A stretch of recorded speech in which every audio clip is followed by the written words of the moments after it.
Welcome to the 103rd meeting of the National Advisory Council for Nursing Research. We're continuing with virtual meetings this round, as you can see. However, we're pleased that you could join us remotely while we're all trying to stay safe and healthy. I want to take a minute to offer a special welcome and deep appreciation to all nurses from across the country joining us today. Those in the healthcare workforce and on the front lines, as well as all nurse scientists. We're truly grateful for the critical role you play individually and collectively in COVID-19 related activities. As you're aware, several of our leadership positions are vacant. Dr. Kay Wonke, who you met at last September's council meeting as the acting director of the extramural program, as well as the executive secretary for council, has returned to her position in the Office of Disease Prevention. So I'd like to welcome Dr. Susan Old as my acting deputy director. She's on detail to NINR from NIAID. She'll be filling in as acting director of the extramural program and executive secretary as we look for a replacement for Dr. Wonke. Welcome to the new council members, Drs. Lee, Monroe, Johnson, Holbeck, and Provencio Vasquez. By way of brief introduction, Dr. Christopher Lee is a professor and associate dean for research at the Boston College William F. Connell School of Nursing. Dr. Lee has dedicated his career to better understanding heart disease and improving long-term outcomes for patients and their families. He's known for his expertise in heart failure self-care and symptom science, as well as patient and care partner dyadic research in chronic conditions, as well as advanced statistical methods. Dr. Cindy Monroe is Dean and Professor at the University of Miami School of Nursing and Health Studies. She's an accomplished healthcare researcher and leader in the field of nursing, as well as a most recent recipient of the Leadership in Research Award from the Southern Nursing Research Society. Dr. Monroe's science focuses on the relationship between oral health and the prevention of systemic disease. Dr. Mallory Johnson is professor in the School of Medicine and the School of Nursing at the University of California, San Francisco. Dr. Johnson is also a licensed clinical health psychologist whose research is focused on understanding, measuring, and improving the health of patients with chronic diseases such as HIV.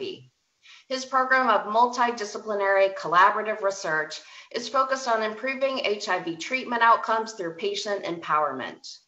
Dr. Grayson Holmbeck is professor and director of clinical training at Loyola University, Chicago.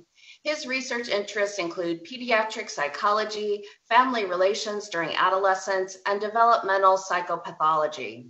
His current research is concerned with how families of children with chronic physical conditions manage the transition into adolescence and the implications that this transition has for adolescent health and psychopathology. Dr. Elias Provencio Vasquez is Dean and Professor at the College of Nursing, University of Colorado Anschutz Medical Campus. He's well known nationally and internationally for his work with at-risk women and their families. He's an experienced nurse practitioner. His background and expertise is primary care and developmental assessments of HIV and drug-exposed infants, children, and adolescents.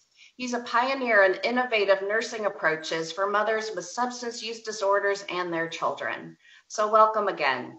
With that, let's jump right in and go over a few logistics for the day. This virtual only meeting is being broadcast live and will be archived via videocast. This is a one-day meeting only. Closed session begins at 1:45 p.m. Eastern. A separate meeting invite was sent out to council members and all applicable staff with login instructions for the closed session. There are no known absences. I'll now turn it over to Dr. Old to go over council procedures and related matters. Dr. Old. Good morning, everyone. Thank you, Dr. Zank.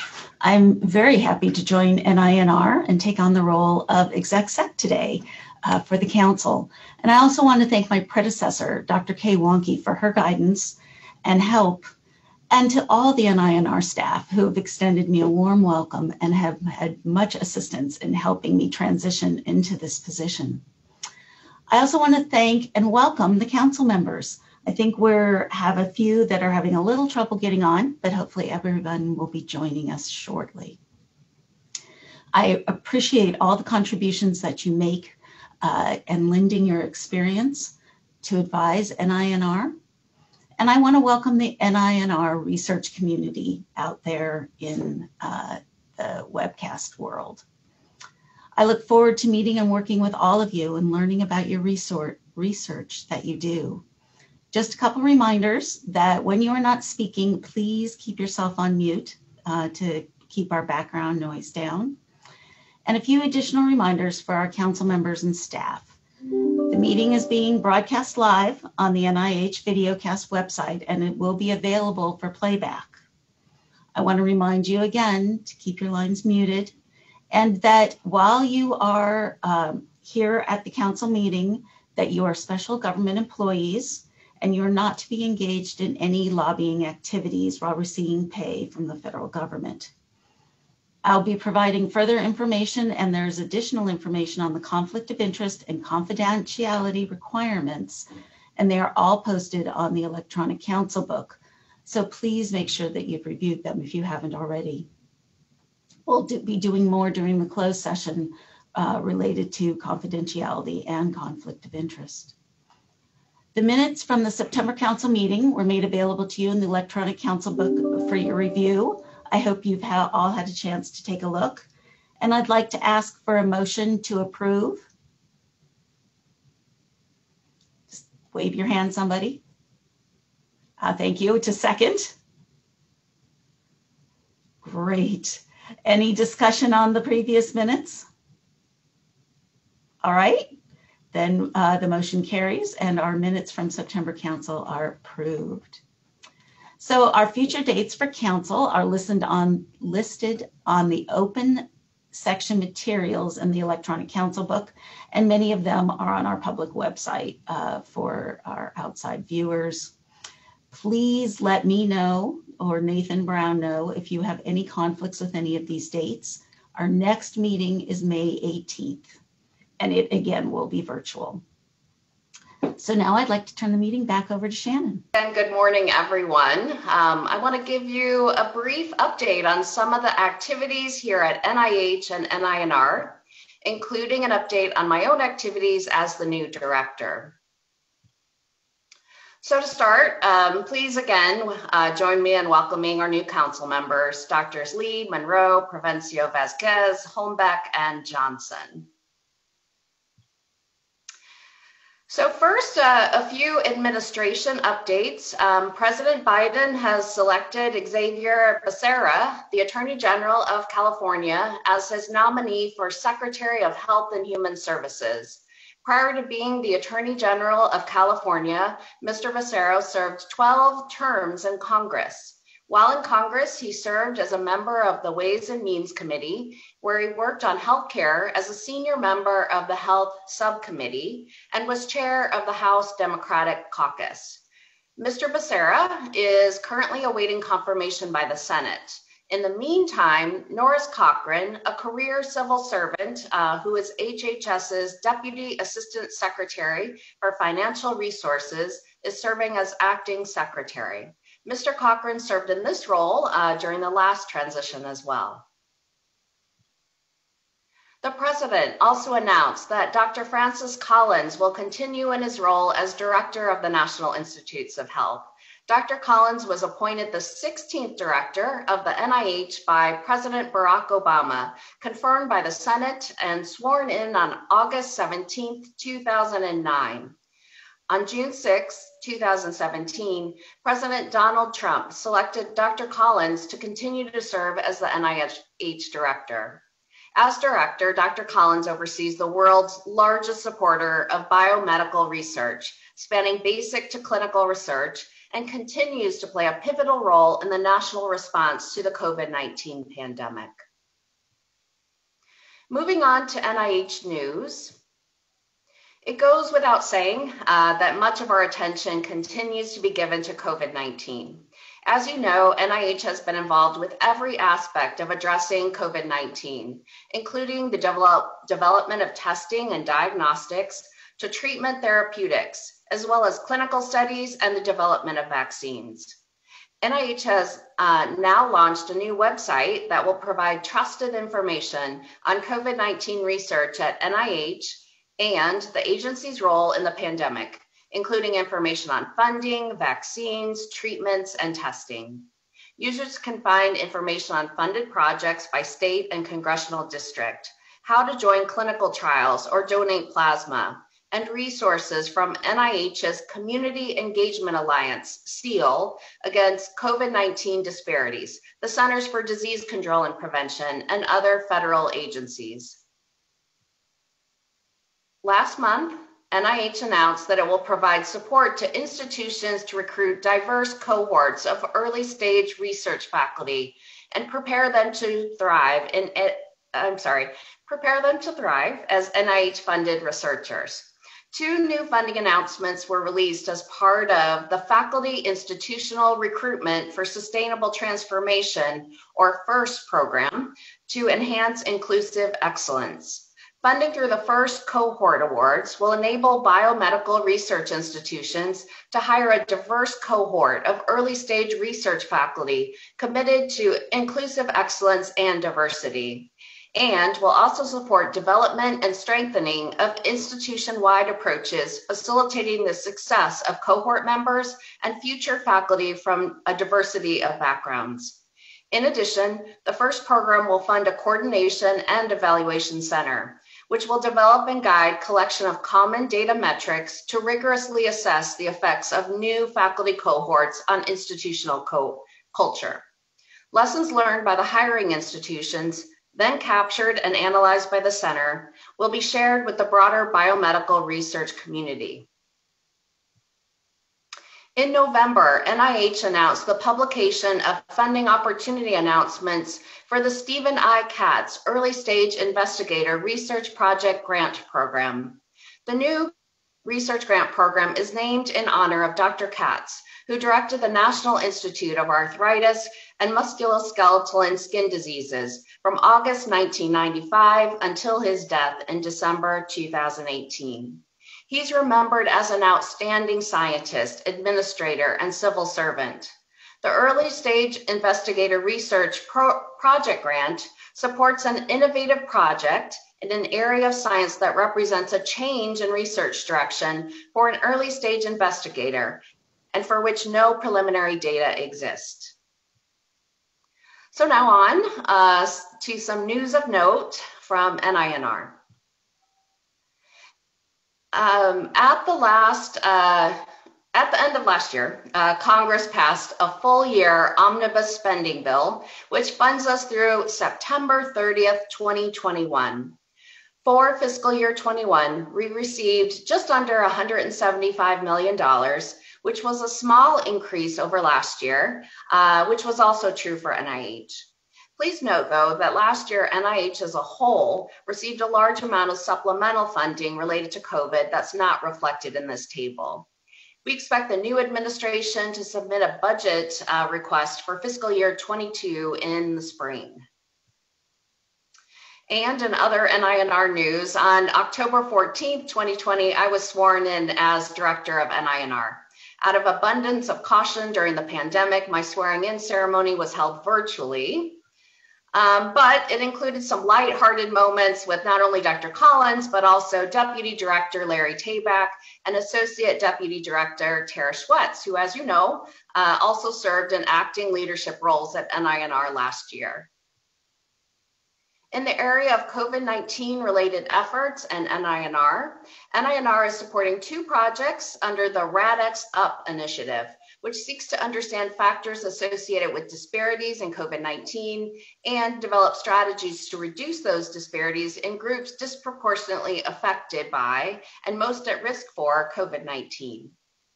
NINR is supporting 1 project under the RADx RAD initiative, which supports innovative approaches and reimagined uses of existing tools to address gaps in COVID-19 testing and surveillance, and develop platforms that can be deployed quickly during an emerging outbreak of COVID-19 or other infectious diseases. On September 29th, NINR convened with several other institutes and offices a workshop on innovative models of care for reducing inequities in maternal health. A summary is now available on our website. This virtual workshop focused on innovative models of care for reducing inequities in maternal health and explored how nurses, midwives, and birth companions can improve maternal and infant health for women in U.S. communities affected by racial discrimination, socioeconomic inequities, and other system-level factors that contribute to maternal health disparities. The workshop brought together an audience of over 500 researchers, advocates, healthcare providers, educators, and others interested in maternal health. Many of you may be familiar with NIH's HEAL initiative, which stands for the Helping to End Addiction Long-Term Initiative. This is a trans-agency effort to support research to develop long-term solutions to the current opioid epidemic. Because of our interest in pain research, I was invited to join the HEAL Executive Committee when I arrived at NIH, and I was happy to accept. If your research interests are in the areas covered by HEAL, I encourage you to explore the funding opportunities offered through this initiative. Also, in December, in collaboration with the National Institute on Minority Health and Health Disparities, NINR hosted a joint director seminar that featured Dr. David R. Williams, who presented a talk entitled The Science of Structural Racism. Joined live by over 650 NIH staff, Dr. Williams summarized science on the mechanisms by which multiple forms of racism affect health and contribute to health disparities, as well as directions for future research. Dr. Williams is the Florence and Laura Norman Professor of Public Health and Chair of the Department of Social and Behavioral Sciences and Professor of African and African American Studies at Harvard University. NINR's next Director's Lecture will be held March 4th. The lecture will feature Dr. Sarah Zanton, who will present virtually So her presentation is Leveraging Strengths to Achieve Health Equity, from Clinical Insight to Program of Research.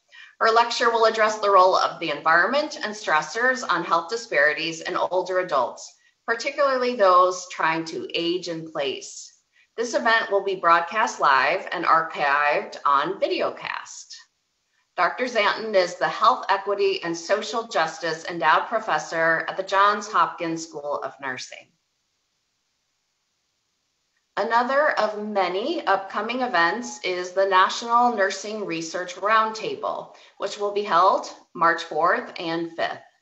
This year's roundtable is co-hosted by WIN, and for the first time will be broadcast live to all those who are interested. The focus of the roundtable this year is using clinical big data to explore health inequities and social determinants of health.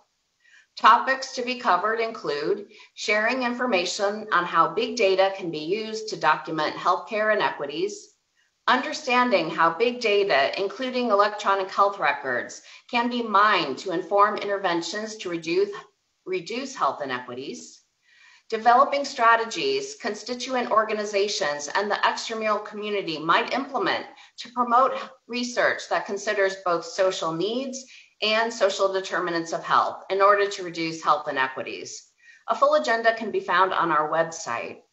For those that don't know, the Roundtable is an informal association of nursing organizations with a significant research interest that provides clinicians, scientists, educators, scholars, and policy leaders an opportunity to come together to discuss priorities important for both science and practice of nursing.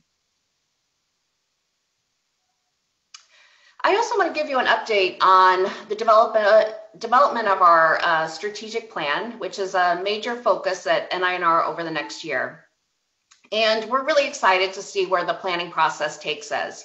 As we develop the plan, there are several principles that are guiding us. These include to think boldly and to think differently, to think about the end at the beginning or to plan for translation, demonstrate impact, embrace change and opportunity, and mentor the next generation.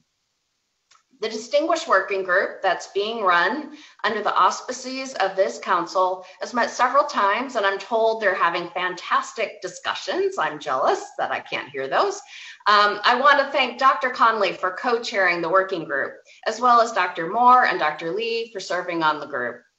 I'm looking forward to seeing their recommendations later this year. We also have a section on our website dedicated to the strategic plan, and on that page is an email address where anyone can send us feedback and ideas for future research directions. We certainly hope that everyone will be interested in contributing to the new strategic plan.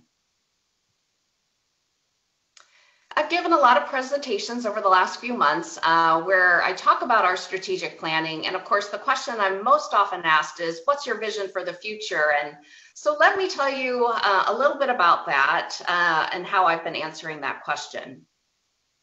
So the hallmark of nursing is the holistic perspective we bring to health and healthcare. Nurses have long understood that supporting people to promote and restore their health means addressing needs at multiple levels: physical, emotional, social, and economic, and creating favorable environments, systems, and policies. This holistic perspective ideally positions nursing science to improve health outcomes by bridging biomedical science with the realities of people's lives and their living conditions, biological and social determinants, healthcare and public health services, and scientific discoveries with their successful implementation in nursing practice and policy across a wide variety of settings, clinical and community. Our responsibility is to increase our impact in solving the most pressing health problems and the most stubborn health inequities by collaboratively taking nursing science to new levels. Drawing on our holistic perspective, we can push the scientific boundaries of multi-level integration from the molecular to the macro. We need to prioritize social determinants of health in order to achieve lasting and upstream change. To maximize the impact of our scientific breakthroughs, it's also important for us to focus on translation in our science.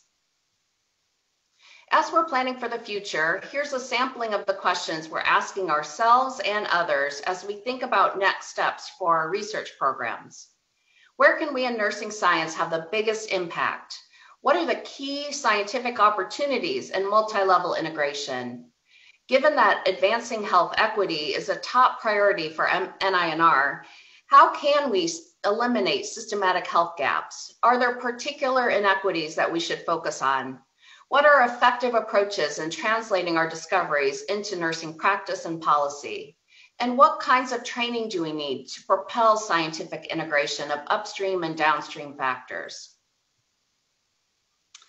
The Strategic Plan Working Group will play an important role in helping us think about the future. And while we're on the topic of council working groups, I'm looking forward to hearing today from the Pathways Working Group, which focused on the development of future scientists. I also want to start thinking about other important topics that Council could potentially give feedback on and explore in the coming months and years. Here are just a few ideas: inclusion of underrepresented groups in NINR-supported research, training and career development models to ensure investigators stay at the cutting edge of science, strategies to ensure NINR-supported clinical trials are adequately powered, strategic distribution of limited resources. So, for example, considering whether we should cap funding to single investigators to spread funding to more people, or allowing larger awards for potentially definitive and high impact studies. Moving on to an update on what we've been doing as an NINR staff. In December, I presented the 2020 Stephen E. Strauss Distinguished Lecture in the Science of Complementary Therapies. The lecture, titled "All Health is Not Created Equal, Where You Live Matters," was hosted by the National Center for Complementary and Integrative Health. The presentation focused on the science behind social determinants of health, and demonstrated how vital effective, integrative, or multi-level approaches are when addressing health and health inequities. A video of the presentation is now available to view via the NIH videocast. To say the least, these last few months have been very busy. I've had the opportunity to meet with so many amazing people and groups, and I've listed just a few of these here. My first order of business was meeting with everyone at NINR, which was an interesting thing to do remotely, but we've all made do. I've had a lot of great discussions with everyone at NINR about the future. We really have a fantastic team, and I look forward to meeting them all in person someday. I've also had the opportunity to have one-on-one discussions with members of this council to gather your thoughts on NINR. I want to thank everyone for your thoughts and ideas. These conversations have really been useful to me, and I look forward to keeping that dialogue open with all of you. I've been meeting and getting to know all of my NIH colleagues who have been so gracious in welcoming me to the team and helping me to learn the ropes. We've already had great discussions about areas where we can collaborate, and I look forward to those opportunities. I've been meeting with many of the groups that have an interest in NINR research, such as Schools of Nursing, FNINR, AACN, and many others. And if I haven't had a chance to meet with you, I hope to do that very soon. There's much optimism about the future in the community, and that's really encouraging to all of us. Finally, in addition to the Strauss lecture, I've already had the opportunity to speak to several groups about my background, research interests, and the future of NINR research and training. I've listed a few of those on the slide, and there are many more scheduled for the coming months. I'd like to publicly welcome the new staff who have joined NINR since the September council meeting. They're shown on this slide. They've all jumped right in during really challenging times and already made critical contributions to the work of the Institute. One of our new team members who some of you in the extramural community are likely to meet, if you haven't already, is Dr. Amanda Price, who joined us in November as a program director overseeing our prevention science portfolio. Prior to joining NINR, Dr. Price was a program director at the National Cancer Institute, and before that, a tenured associate professor in the School of Health Sciences at Winston-Salem State University. In academia, she successfully competed for NIH funding as a principal investigator and generated numerous publications and presentations from her work centered on the prevention and management of chronic diseases through the promotion of healthy lifestyle behaviors, with an emphasis on addressing health disparities. Furthermore, Dr. Price has specialized expertise in research methods and design, statistics, and training of future healthcare professionals. Welcome again, Dr. Price. In other staff news, recently Dr. Jessica Gill, NINR's acting scientific director, was appointed to the National Academies of Sciences, Engineering, and Medicine's Committee on Accelerating Progress in Traumatic Brain Injury Research and Care. In October, Dr. Jerry Miller, NINR's chief of the Office of End of Life and Palliative Care Research, was part of a panel on palliative nursing in the COVID-19 era for the inaugural U.S. World Hospice and Palliative Care Day virtual coming together event. Also in October, the NIH Medline Plus magazine published an article about palliative care titled, "What is Palliative Care?" The article features a portion of an interview with Dr. Jerry Miller. The winter issue will feature the full interview, as well as interviews with a palliative care researcher and a family caregiver.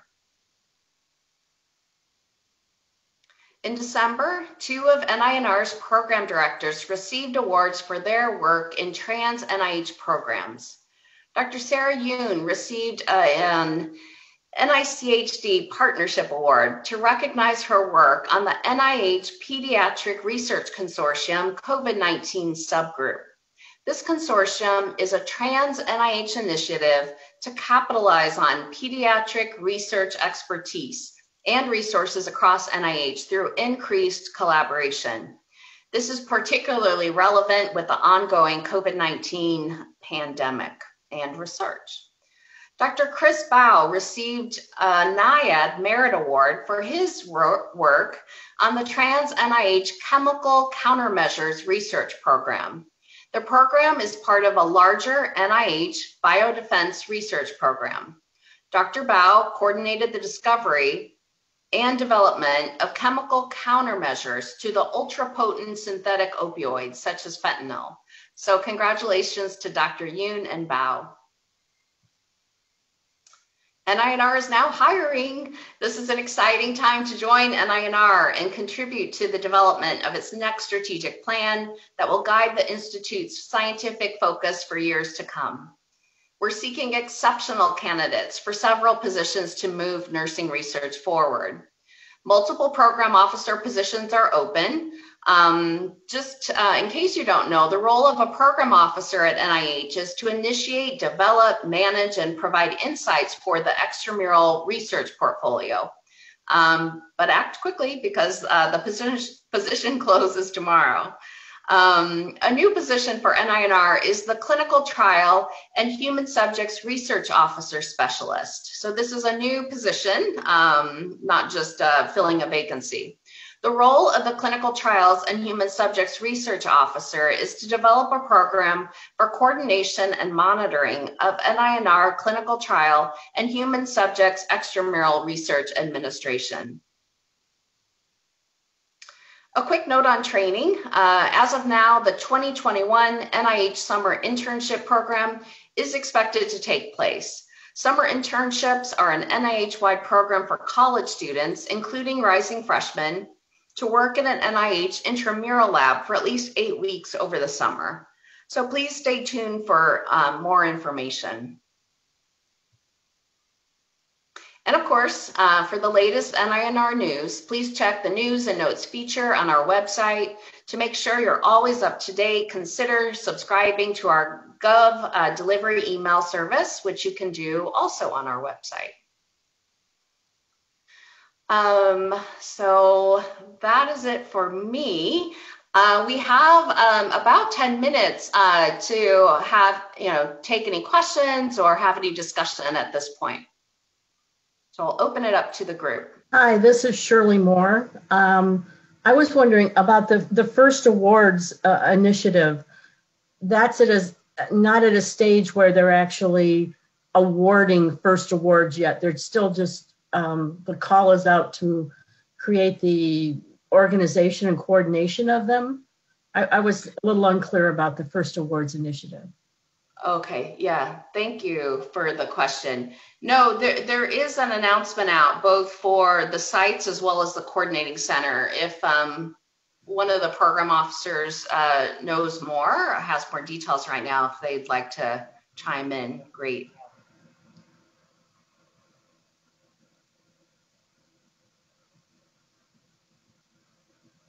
Okay, not a lot of takers. And NINR is participating in that. Yes, I don't want to speak out of turn, but it is an NIH-funded initiative, I believe. Yes, it's a common fund program, and I put the link in the chat for anybody who is on videocast. You can just NIH first, and you'll get it, and it has a link right to the new funding opportunities that have been published.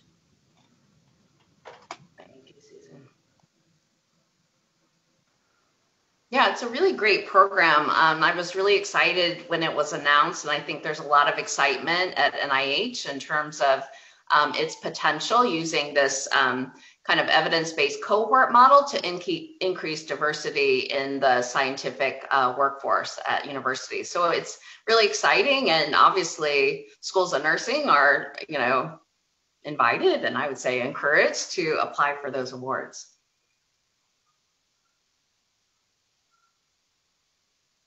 Other comments or questions?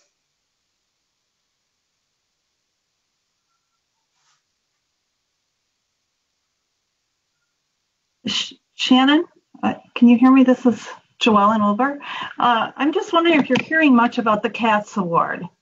If you could tell us a little bit more about that. That's the one for the new investigators. I guess they're not necessarily new investigators, but people who are branching out into something entirely new. And I'm wondering if that would be open at all to a new PhD graduate or postdoc who perhaps does have some work, but hasn't moved much beyond that in terms of funding. Mm-hmm. Any insight, just some insight on it, just a little insight you might have. Oh, sure. I'll do my best. I'm learning about so many new things all at once. I sometimes have a hard time keeping them all straight, but no, you're right. I think it is framed in terms of early stage investigators who are trying to shift their research direction. So that is the emphasis of that particular award. But I think like the Mosaic Award, someone can feel free to correct me if I don't get this right, but is for example, a different award that's also for early stage investigators. I don't think that one requires a shift, but it's for early stage investigators who may not have preliminary data, I believe, but who also do not have preliminary data, I believe. But, you know, my NINR colleagues can chime in if I'm not getting these right.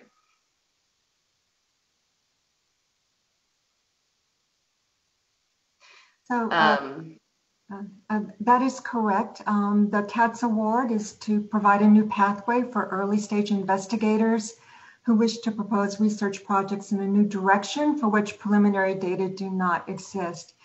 So the first set of applications were due, they're actually due today. So we'll wait and see how the applications in the awards unfold. Thanks. Did I get that? Do you know, I don't mean to put you on the spot, Martha. Do you know if my description of the Mosaic Awards was sort of right, or? So I'd have to I don't want to put you on the spot. Before answering, I really would want to look at the FOA, but we can post the FOA in the chat box. Great.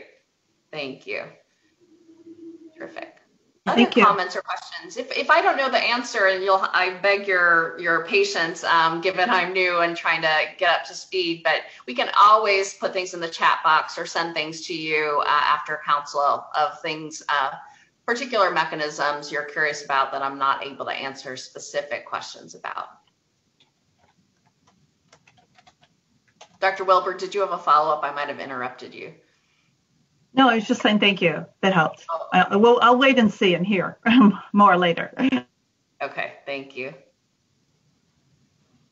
Any other questions or comments right now? All right, well, I think Dr. Clayton is on. So, oh, hi.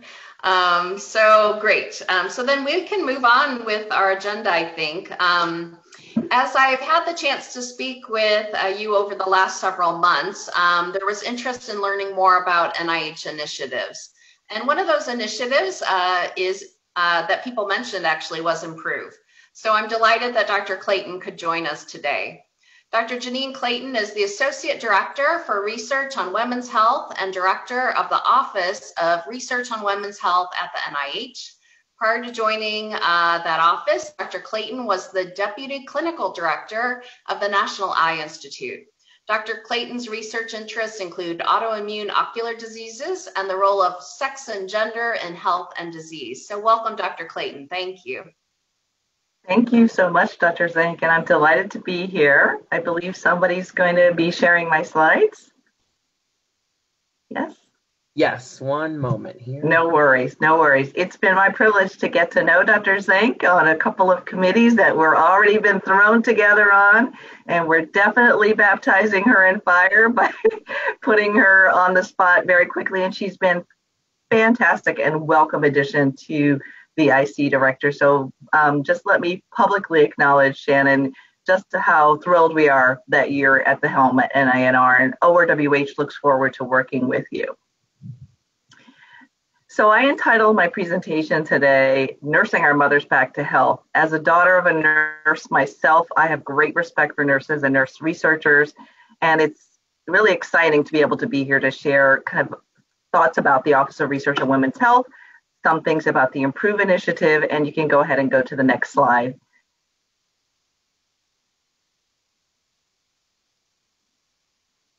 So I really can't start any presentation without recognizing where we are. Of course, right now, one of the highest priorities for our country is addressing the COVID-19 pandemic. And we've mounted a comprehensive approach to that, involving coordinated public health data collection, programs for timely delivery of safe and effective therapies and vaccines as they become available, but still much work remains to be done. One of the things we've seen is that COVID-19 has had a disproportionate impact on certain populations and has exposed structural inequities and made some populations more vulnerable during the crisis. If you look at this globally across the world, this data is from Global Health 50/50, and they looked at all the countries for whom sex disaggregated data were provided. And then you can see the number of countries where more cases are reported in men in blue, 28, and the number of countries where more cases were reported in women, that's the orange, 27. But if you look at the death rates, you can see 48 of those countries reported greater deaths in men than in women. And on the right in the bar graph, this is the United States only, you see that age is also a critical factor, with older men bearing the brunt of the death rate here from COVID-19. Next slide, please. So we know that sex is not the only factor, but that gender is also important. And I don't see the slide advancing. Is it advancing for you? There we go. So gender social construct is also important.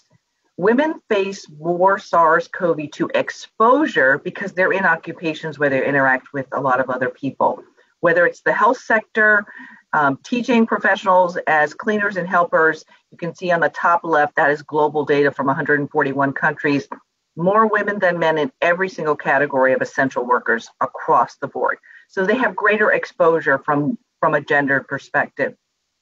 If you look just at healthcare workers, the bottom left there, confirmed COVID-19 cases among health workers in all the countries that are reporting data greater in women than men. And of course, this audience, I don't have to emphasize that, since the vast majority of healthcare workers, including nurses, are women. They're also in situations where the job security is low. In the top right, you have health professionals, and that x-axis shows the share of female employment. The y-axis is occupational risk score. So unfortunately, women are also in low security jobs, making them more vulnerable to secondary effects. So we're on it, and we're working on it together as a country to address this pandemic. Next slide. So as you heard from Dr. Zhang, she asked me to speak about the Improve Initiative, which is I'm privileged to lead with the Director of the National Institute of Child Health and Human Development, Dr. Diana Bianchi, and the NIH Associate Deputy Director, Dr. Tara Schwetz. And so before we talk about that initiative, I think it's important just to relook at this data as to why we're doing that. I still feel affected every time I see this slide that maternal mortality is increasing in the United States, just as it is decreasing around the world and here in high-income peer countries where it is decreasing. Our maternal mortality rate exceeds that of the United Kingdom by 4 times and that of Finland by 7 times. And so here we've got a lot of work to do. Next slide, please. So the causes of that maternal mortality are quite complex and diverse. So if you look at the age of the mother in terms of risk, you know that women over 40 have higher rates of maternal mortality there in that top bar on the right, even though there are fewer numbers of births by older women, right? And if you hit next, another pop-up will come up. Next. And if you look at race and ethnicity, we see that African American and Native women have the highest rates of maternal mortality, 3 to 4 times that of white non-Hispanic women. So the race, ethnicity, and age are 2 big factors. Next. If you look at the leading causes of maternal mortality, we know that cardiovascular causes are the leading category, along with infection and hemorrhage. And this graph shows a breakdown of specific cardiovascular issues as well as other causes. Next. And if you look at the timing of the death, going from the top down, about a third occur during pregnancy, about a third on the day of delivery up to 6 days postpartum, and another third 7 to the year postpartum. So roughly scattered across time, different causes, and different data for different ages. Next slide, please. And for cardiovascular disease as the leading cause, you can see that breakdown by timing. You see it's also during pregnancy, during delivery, and postpartum. Next. So I want to pause here and go over this graph a little bit to orient you here. This is a graph that compares pre-pregnancy obesity in the United States from 2016 to 2019. The number that you see in the state is the actual BMI, the average BMI for that state. The color of the state represents whether it's changed during this time period. Light green had a change of less than 10. The darker green had a change of 10 to 13.9 points on a BMI, a kilogram per meter squared. And then the dark blue, which is only one state, had over 14. And then one state had no significant change, and that's Vermont. Pre-pregnancy obesity increased across all maternal ages, all races, all ethnicities, and all educational levels in 49 of the 50 states. And I have to pause because that is a profound piece of data. Pre-pregnancy health is an important factor in maternal morbidity and mortality. And so we have to address this issue from both pregnancy, postpartum, antenatal, but also the health of women of reproductive age. Next slide, please. So maternal mortality is just the tip of the iceberg. That's the way we think of it at ORWH. We know that maternal morbidity affects 100 times more women than maternal mortality. So that's even a larger group of women. And then we know that beneath that, we have to address social determinants of health in order to get at this intractable problem. We have to look at healthcare access and quality. We must look at socioeconomic and educational status. And we also need to look at and start to better understand the health consequences of racism and discrimination. Next slide, please. So as I go into improve, I just want to share a little bit about the ORWH mission. And if you hit next, one more time.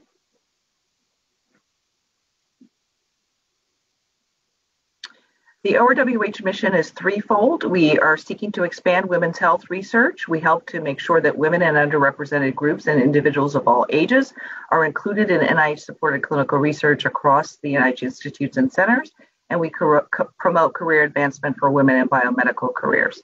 And for the first time in our trans NIH-wide strategic plan for women's health research, we articulated an NIH vision for women's health. That vision is that sex and gender are integrated across the biomedical research continuum, that every woman receives evidence-based care patterned after her own circumstances, needs, and goals, and that all women in science careers reach their full potential. Next slide, please. So to do that, we have 5 goals and multiple objectives. I just pulled out a few out of them for you on NIH's strategic plan for women's health research. And the 1.5, objective 1.5, speaks to expanding research on female-specific conditions and diseases, including reproductive stages and maternal and gynecologic health. We also have an objective 5.2 that focuses on identifying priority areas for additional study to advance the health of women. And of course, maternal mortality would come into that too as a priority area. Next slide, please. So I'm going to talk about Improve along with other initiatives, because Improve is designed to interdigitate with other initiatives that NIH is taking across the board to address maternal health, maternal mortality, and maternal health disparities. The IMPROVE initiative is formed out of the NIH Maternal Mortality Task Force. Dr. Collins created this task force, co-led by myself, Dr. Bianchi, and Dr. Schwetz, to look at efforts across the board and to design new strategies and approaches to address this public health crisis. Under that task force, we identified 3 focus areas corresponding to public health need and impact in the context of maternal mortality, cardiovascular disease, infection and immunity, and mental health. And in FY20, the first year of the IMPROVE initiative, we were able to fund 36 awards at the tune of $7.5 million. Over the course of the presentation, I'll also talk about the Youth-RE initiative, understudied, underreported, and underrepresented populations of women, that is led by ORWH, and then a new collaboration between ORWH and the NIGMS on the Idea States program. Next slide, please. IMPROVE stands for Implementing a Maternal Health and Pregnancy Outcomes Vision for Everyone. It's an NIH-wide program that is seeking to fund interdisciplinary research in foundational biology, behavioral, and social cultural science. Our aim is to gain evidence on the causes of maternal mortality and morbidity, to improve health for women before, during, and after delivery, and to reduce preventable causes of maternal deaths. And about 50% of maternal deaths are preventable. The IMPROVE initiative also seeks to address and promote health equity in the United States, evaluating structural and healthcare system issues in populations with high rates of maternal deaths and complications, and to develop community partnerships to assess vulnerabilities and implement interventions to improve outcomes with community input. And as I mentioned, we funded 36 projects in FY20, 17 institute centers and offices were participating, and the Office of the Director as well. Next slide, please. I'm going to go over several of the projects by specific goals. One of the specific goals of IMPROVE is to incorporate community partnerships to resolve health disparities. And you can see 4 projects here that were funded by various institutes, including NINR. And the NINR supported administrative supplementers at the University of Pennsylvania, looking at the role of host microbial interactions in altering preterm birth risk among Black women. Some of the other supplements in Goal 1 are addressing untreated peripartum substance use and mental health disorders and its contribution to racial disparities and health equity paradigm shift, and then mitigating the impact of implicit bias in maternal mortality and morbidity for African American women. Next slide, please. Under Goal 2, there are a variety of programs that are addressing leading causes of maternal mortality and morbidity and looking more at the prevention pathway. NIMH is supporting a supplement designed to examine remote supervision for implementing collaborative care for perinatal depression. NINDS is looking at neurovascular unit dysfunction in women with severe preeclampsia. And NCATS is supporting a grant looking at risk factors and early detection to design personalized interventions. Next slide, please. Goal 3 is to develop an integrated understanding of maternal morbidity and mortality to identify risk factors and develop interventions. NHLBI is supporting a study looking at the predictors of de novo development of obstructive sleep apnea in pregnancy. We know that sleep is very important across the board for cardiovascular health. NIMHD is supporting a grant in the University of Central Florida looking at social stressors and its relationship to inflammation and employing a mixed methods approach to preterm birth. And University of Chicago is doing an interesting design where they're improving health by linking postpartum and well baby visits together. So here are a variety of activities under IMPROVE. They're all available on the IMPROVE website that provides link to the full abstract through Reporter. So if you want to examine more detail, please go to that website and you can learn more. Next slide, please. Many of the goals of IMPROVE synergize with NINR goals, and Dr. Zank highlighted one of the workshops that was conducted earlier this year, looking at innovative models of care for reducing inequities in maternal health. Some of the outcomes in that report, such as funding research on structural inequities that affect maternal health disparities, developing person-centered approaches where NINR really shines and is out front, that are sustainable and actionable and scalable, incorporated community-generated knowledge and including community members in research teams, implementing protocols that respect pregnant women, listen to them, and support them. All of those are very well aligned with the goals of Improve. So I look forward to opportunities to work with Dr. Zank and others at NINR as we move forward. Clearly, the role of nurse midwives and doulas also needs to be explored and has been characterized a bit in that first workshop. So we look forward to working with NINR to better understand where and how these interventions can be helpful. Next slide, please. Importantly, I mean, the bottom line is for this title of this slide, I was like, let's just put it at the bottom line at the top. Nurses improve pregnancy outcomes. From the start, nurses have been focused on individuals, persons, and patients. And that focus on the individual, that patient-centric perspective is so needed to address maternal morbidity and mortality. In that bottom graph, you can see states that have higher integration of nurse midwives in the darker purple, like in the Northwest there. And neonatal mortality is in the hatch mark. So the low is in the green and high is in the red. And what you can see is the states that have higher rates of integration of midwives have lower rates of neonatal mortality. On the right, what you see is a global perspective. This study in the Lancet looked and modeled what would happen if we integrated nurse midwives across the board internationally. If we had a high rate of integration of nurse midwives globally around the world, we could literally reduce maternal mortality by 41%. So we have the data in hand about what would happen.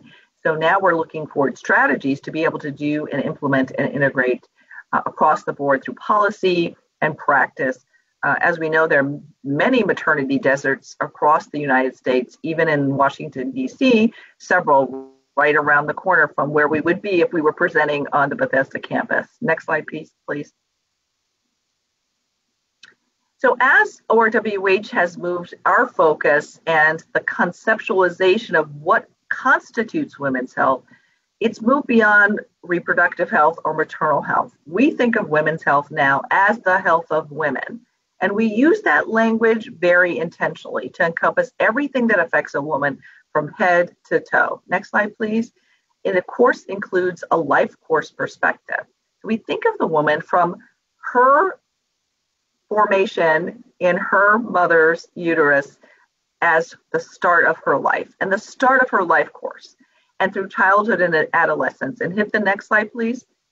And the health of women across the life course needs to be considered in the context of both the life course, biological perspectives, first and foremost sex, but other genetic, molecular, cellular, and physiological levels, women's health in context, all the external factors that affect our health, gender roles, gender dynamics, expectations about behavior, also social determinants of health, our exposure, and policies, how policies affect us.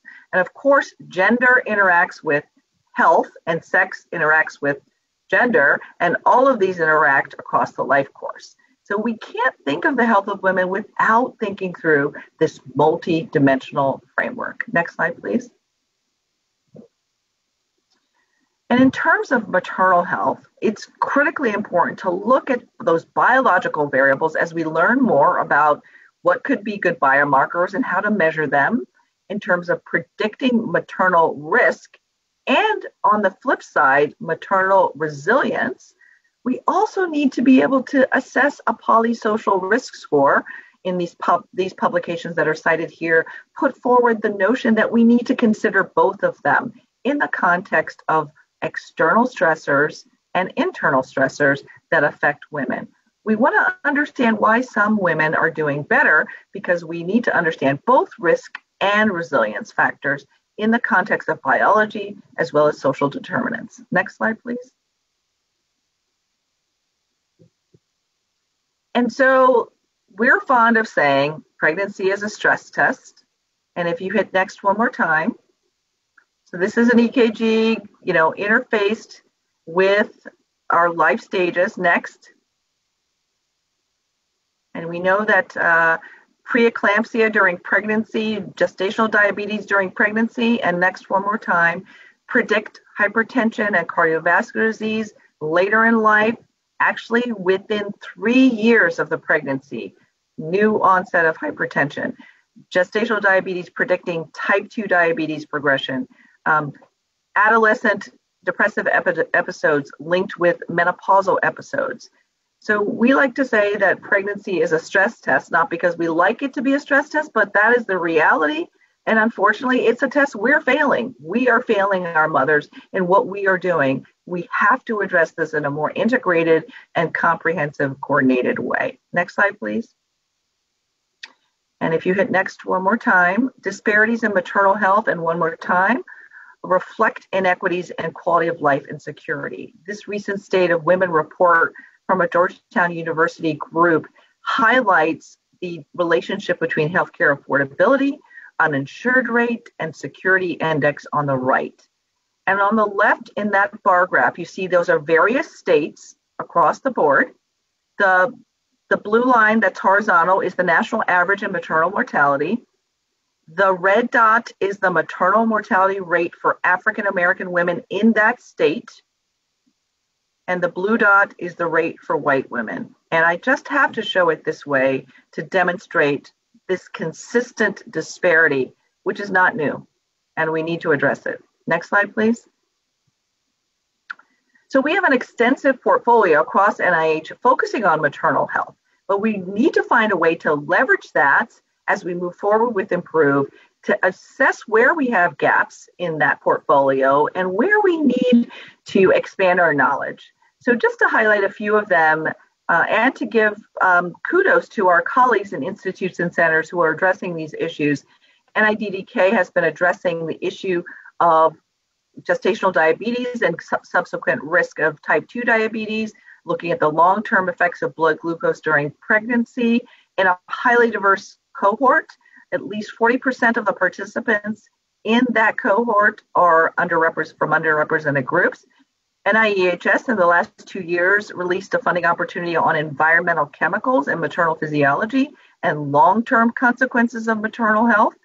The National Institute of Minority Health and Health Disparities this past year launched an R01 on mechanisms underlying racial disparities, interventions, or prevention strategies, and we were delighted to be able to support one of these this year. NIGMS, as I mentioned, has the Idea States program, and it seeks to expand research and research capability across states that receive lower rates of funding. And women's health has been added to the Idea States program, and we've partnered with them on that in 2020. And as I mentioned, ORWH created a program focused on understudied, underreported, and underrepresented populations of women, U3 populations, and some of the examples of some of the maternal health topics are listed there. I'll mention them in just a moment. Next slide, please. The U3 program, as I mentioned, we funded the 11 awards in collaboration with 5 institutes and centers, and it seeks to fund research at the intersection of sex, gender, race, ethnicity, and other social determinants of health and disease. And some of the projects that were funded in the last year include looking at social determinants, looking at life course and socioeconomic conditions in the context of placental, epigenetic, and transcriptional modifications and their role in preterm birth, and looking at prenatal substance use and risk factors among prenatal sexual minority women as an example of some of the projects that we funded under the U3 program. Next slide, please. The IDEA states are the states that are listed there in green. And these are states that receive less funding. It's a large congressionally mandated program. And we added women's health to the program. The program includes clinical trials, research infrastructure, and now women's health. And some of the FY20 projects include a program in Mississippi where we're looking at implementing the systemic treatment and management of postpartum hypertension bundle in high-risk Mississippi populations. looking at cardiac extracellular matrix remodeling in heart failure in postpartum women, looking at novel mechanisms of protein misfolding and aggregation in preeclampsia. We know that's an important factor and actually can be detected in the urine of women who are experiencing preeclampsia, and a pilot test of mobile health interventions designed to increase physical activity and improve morbidity and mortality related outcomes among pregnant women in rural settings, a very important group. Next slide, please. And those are just some of the examples of the funded projects in 2020. I also want to bring your attention to a special issue of the Journal of Women's Health that will be coming in February. The entire special issue is devoted to maternal morbidity and mortality. ORWH collaborated with 20 NIH Institute centers and offices and 5 other HHS agencies to compose these papers in this special issue. And these grew out of the 2019 Vivian Pinn Symposium, which was focused on maternal mortality and morbidity. That material is available on our website. You can, and I highlight here Sarah Yun's participation, NINR colleague, clinical outcomes in high-risk pregnancies due to advanced maternal age. And Sarah's been a great partner to ORWH in the CCRWH, our coordinating committee, as well as in this special issue. So please take a look at the special issue. It lays the groundwork for a new research agenda to address maternal morbidity and mortality in an integrated manner. Next slide, please. This is very timely because very recently the Department of Health and Human Services and the Surgeon General released an action plan and a call to action respectively for maternal health. There are 4 key goals that are listed here on the left, and they cover the pre-pregnancy, during pregnancy, and postpartum period, as well as intrapartum considerations. And I want to draw your attention to the right, to the 3 very specific SMART goals that have been put forward for us as a challenge. Reducing maternal mortality in the US by 50% in 5 years, reducing low-risk cesarean delivery rate by 25% in 5 years, achieving blood pressure control in 80% of women of reproductive age with hypertension in 5 years. So our targets are clear, and we are going to find a way to get there through research, collaborating with care delivery, and integrating all the partners and all the stakeholders with women at the center. Next slide, please. As I come to the end of my presentation, I want to make sure that I share with you one of the initiatives that NIH and ORWH are most proud of. We are leading the initiative to account for sex as a biological variable. The strategy behind this is to improve the design of clinical research and trials, to inform sex and gender aware diagnosis and treatment, to enable individualized care for women and men, and to foster a system-based understanding of the ways sex and gender influence health and disease. It went into effect on January 25th, 2016, so you are the first group that I've addressed since we've celebrated the 5th anniversary of the NIH SABV policy. Next slide, please.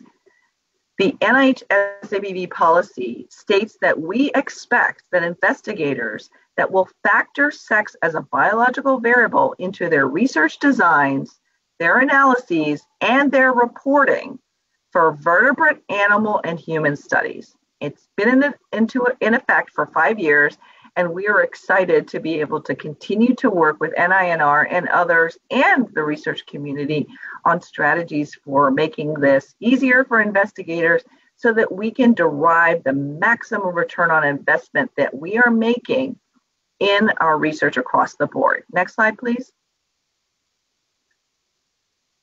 And next, as we integrate sex and gender across the biomedical research continuum, I mean that we are going from the laboratory to the clinic to result in healthy people. Next slide. From the earliest phase, from that translational phase, early phase, phase 2, 3, 4 clinical trials, as we disseminate and implement treatments and interventions.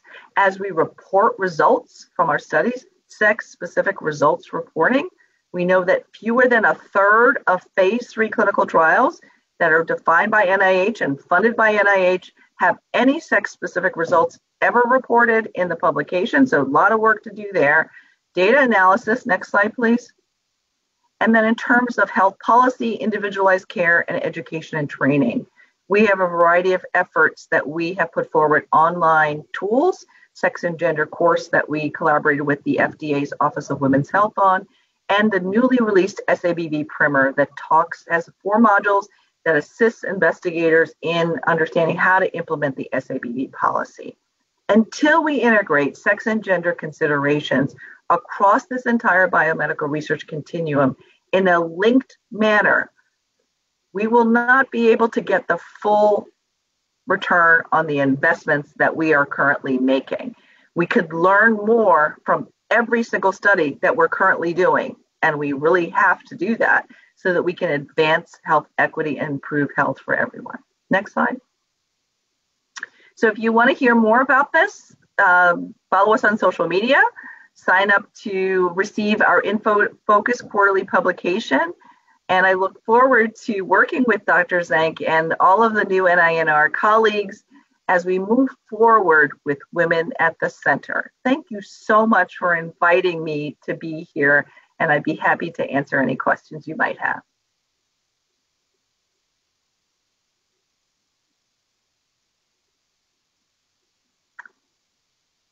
Let me look in the chat too. I know you guys are being a quiet group today. I'm going to ask them questions. So, Janine, there's some applause. That's great. Thank you. Thank you. Dr. Clayton, thank you so much for your great presentation. Maternal mortality is a very important area of nursing research that nurse researchers could contribute a lot. In addition to it, as a researcher working with midwife women, my question is menopausal transition will be another significant phase of women's life that could highly impact women's health in their midlife and their later life phase, especially among racial and ethnic minorities. So my question is, any consideration on this specific population in your research priorities? So let me make sure I understand your question. You're asking about specific focus on Asian women as in the menopausal transition, or just the relationship between pregnancy health and menopause? Oh, no, I mean the maternal mortality is a big significant health problems among women, but I think the menopausal transition is another significant phase of women's life. So my question is, any consideration on menopausal transition in your research priorities? Thank you. Thank you for clarifying. A great question, and I really appreciate you asking, because absolutely, that life course perspective that I talked about highlights the fact that the menopausal transition is very important. We collaborate with the National Institute on Aging on several studies where they are funding large longitudinal studies like SWAN and other studies where they're looking at women across the life course. And, you know, of course, we always want to understand the differences for different populations of women. And we highlight that multiple populations and diverse perspectives articulated specifically in the NIH-wide strategic plan must be addressed because all women are not the same. And so, yes, absolutely, it's a priority of the office, and it's articulated as a priority in the NIH-wide strategic plan for women's health research. Any future plan for any initiative for menopausal transition? So we're always looking for ways to partner with NIA because we're an office in the Office of the Director of NIH and not an institute or center. We have the privilege of partnering with 27 institutes and centers to do the work of women's health. And I share with you that it is a priority. And as we move forward, I think that one of the most important ways that we could advance women's health is by integrating this life course perspective. And the Aging Institute We support a variety of their funding opportunities, and they have several focused in the space. So stay tuned. I think that you'll be seeing more in that area as we try to move forward implementing this Trans-NI strategic plan. We're working with every institute and center through our coordinating committee for research on women's health that has representatives, senior folks from each of the ICs to develop strategies and approaches that they might use to implement the plan in the context of their mission areas. So stay tuned.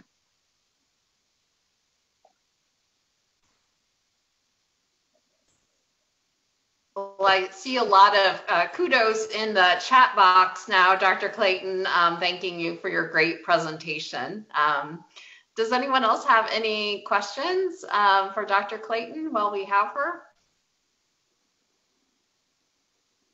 Okay. Well, thank you so much. That was really fantastic information and really exciting work. So thank you, Dr. Clayton, for joining us. Thank you for inviting me.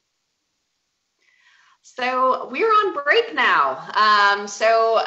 We have, it looks like 13 minutes before we reconvene. So we'll see you back here at 11:30 Eastern time. Welcome back. Last January at the NINR Council meeting, Council members heard several presentations about training the next generation of nurse scientists from the American Association of Colleges of Nursing, current trainees, and NINR staff. As a result of these discussions and the issues that were raised, NINR established a council working group to explore questions related to training of nurse scientists. This group, the Training Pathways Working Group, is co-chaired by Drs. Jessica Gill, Acting Scientific Director here at NINR, and Dr. Shirley Moore, the Edward J. and Louise Mellon Professor of Nursing Emerita, Francis Payne Bolton School of Nursing, Case Western Reserve University. So the working group includes experienced mentors as well as trainees and NINR staff. The working group met over the course of the past year to address the following questions. Identify current limitations in recruitment and training within existing PhD programs, including issues that may compromise the engagement of individuals from minority and underrepresented populations. Identify training-related shortfalls and analyze their influence on nursing scientists' ability to successfully design and complete a research program. Determine factors that hinder the nurse researcher's career path and progression. For example, salary, awareness of programs, career opportunities, and issues that contribute to or perpetuate disparities. Develop suggestions to improve collaborations among NINR and leading organizations to promote the training of a diverse cohort of nurse researchers reflective of the US population. And construct strategic objectives to overcome anticipated issues that may impact the success of future nursing researchers. So Shirley and Jessica, I hand the presentation over to you. Thank you in advance for your presentation. Any questions or issues to start? Otherwise, we'll let them get going. All right, terrific. Thank you.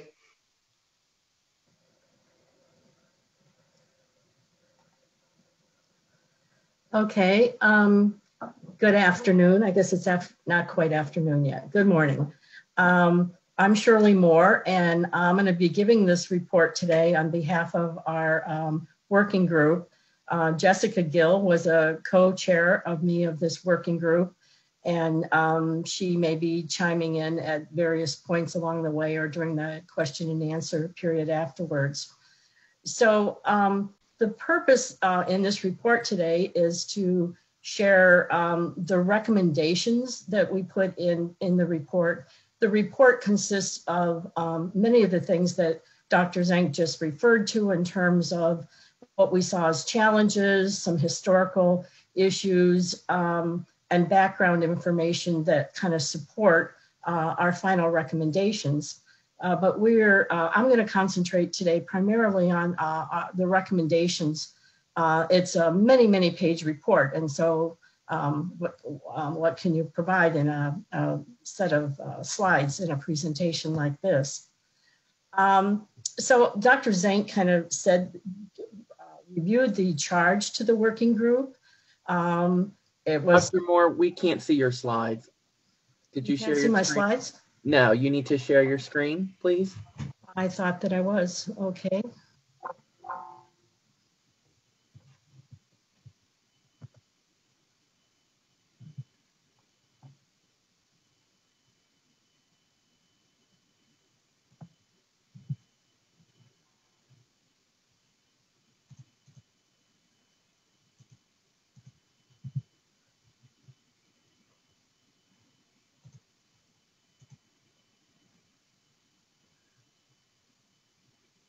Can you see it now?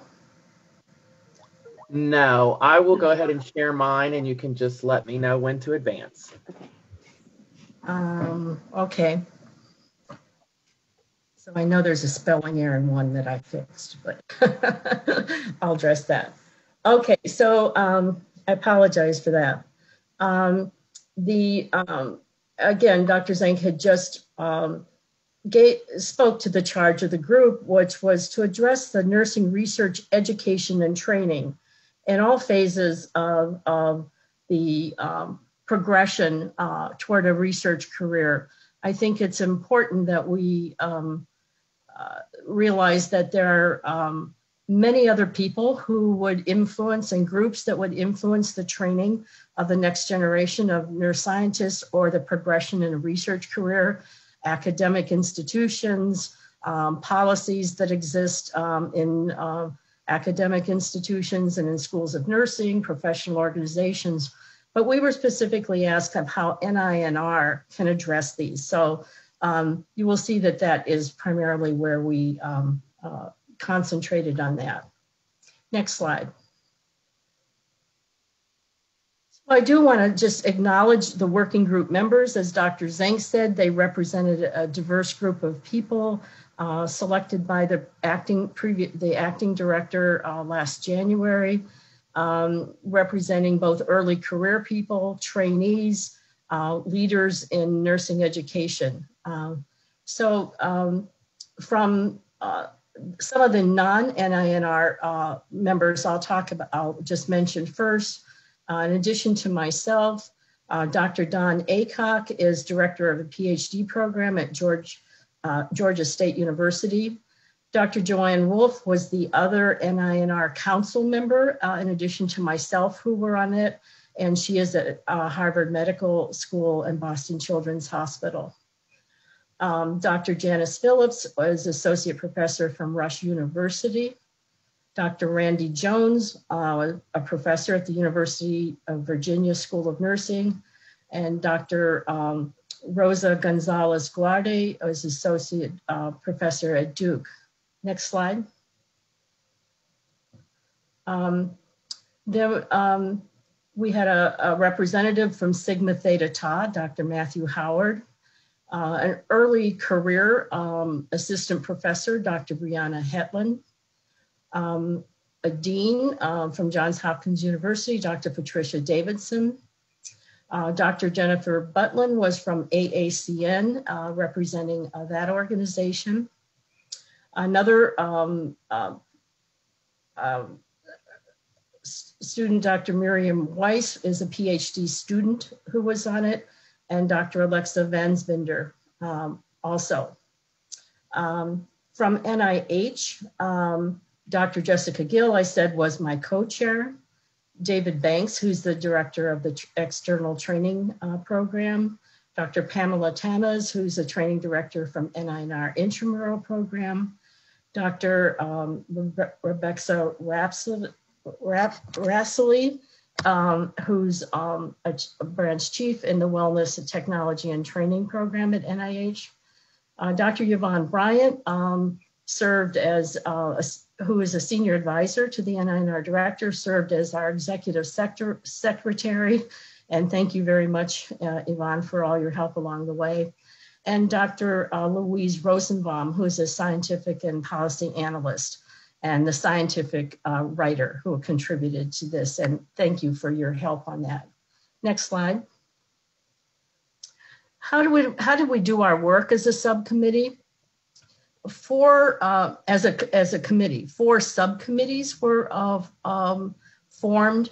One to address the evaluate the current limitations in training and recruitment in existing PhD programs. So their emphasis was to look at PhD programs.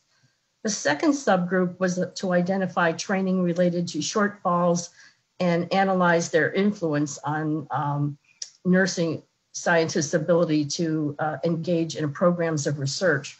So this was looking really across the whole continuum of PhD to early career scientists in terms of training related shortfalls.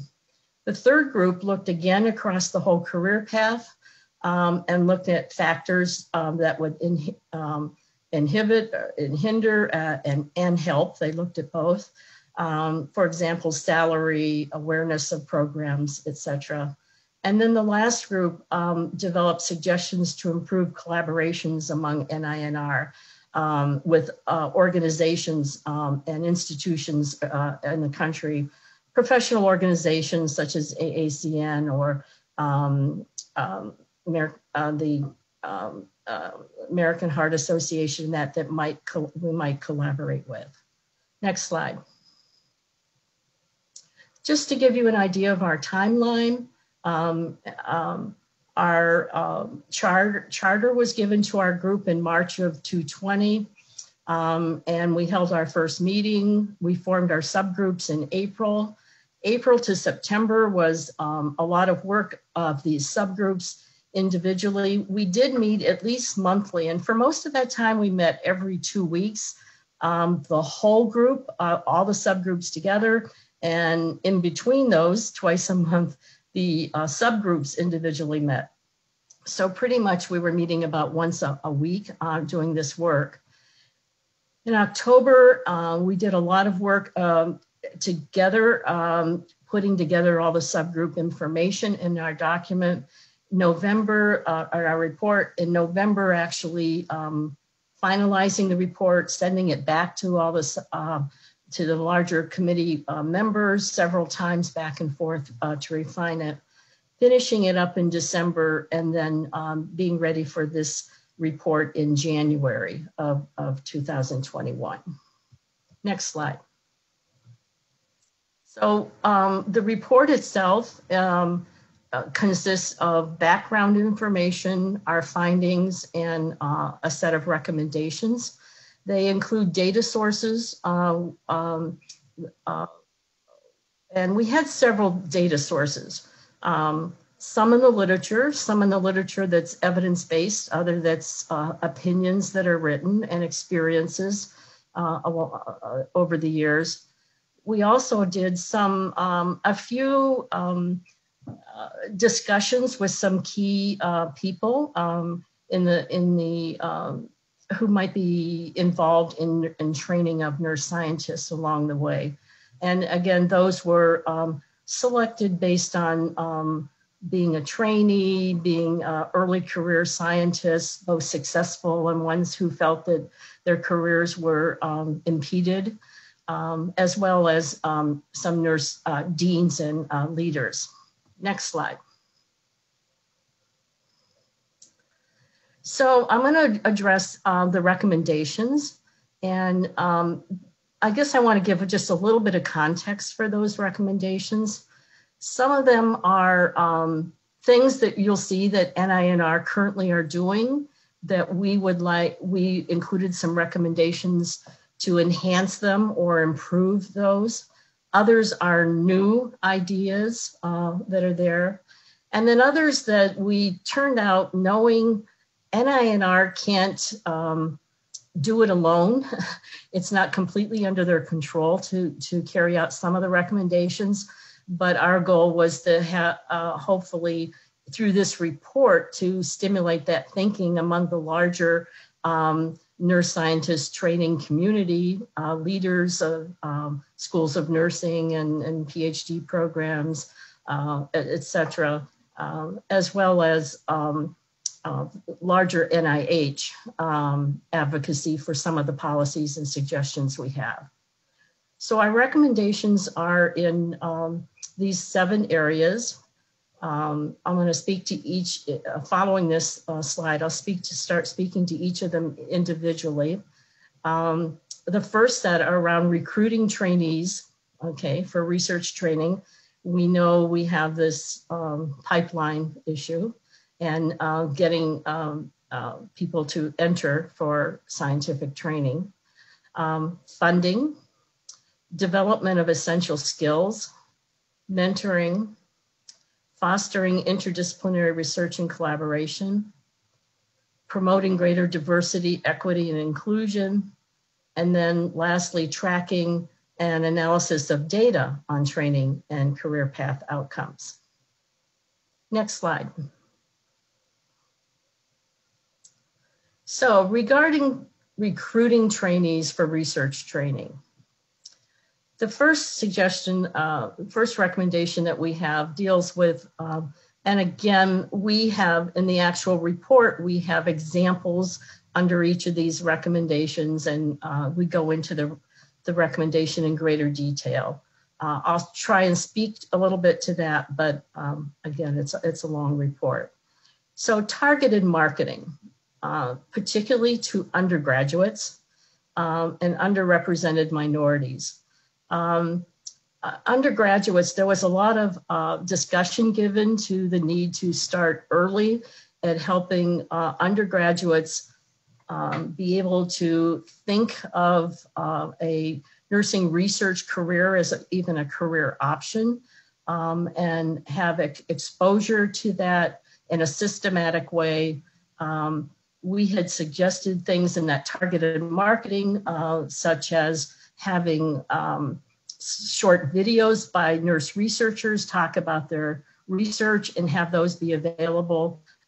We're suggesting that NANR can help design those, have them available both on their website and highly market them in schools of nursing to include in courses that they teach.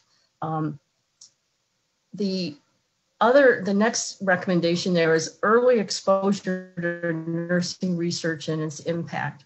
And under that recommendation, we speak to the need of having undergrads and underrepresented minorities be involved in research projects and in a systematic way.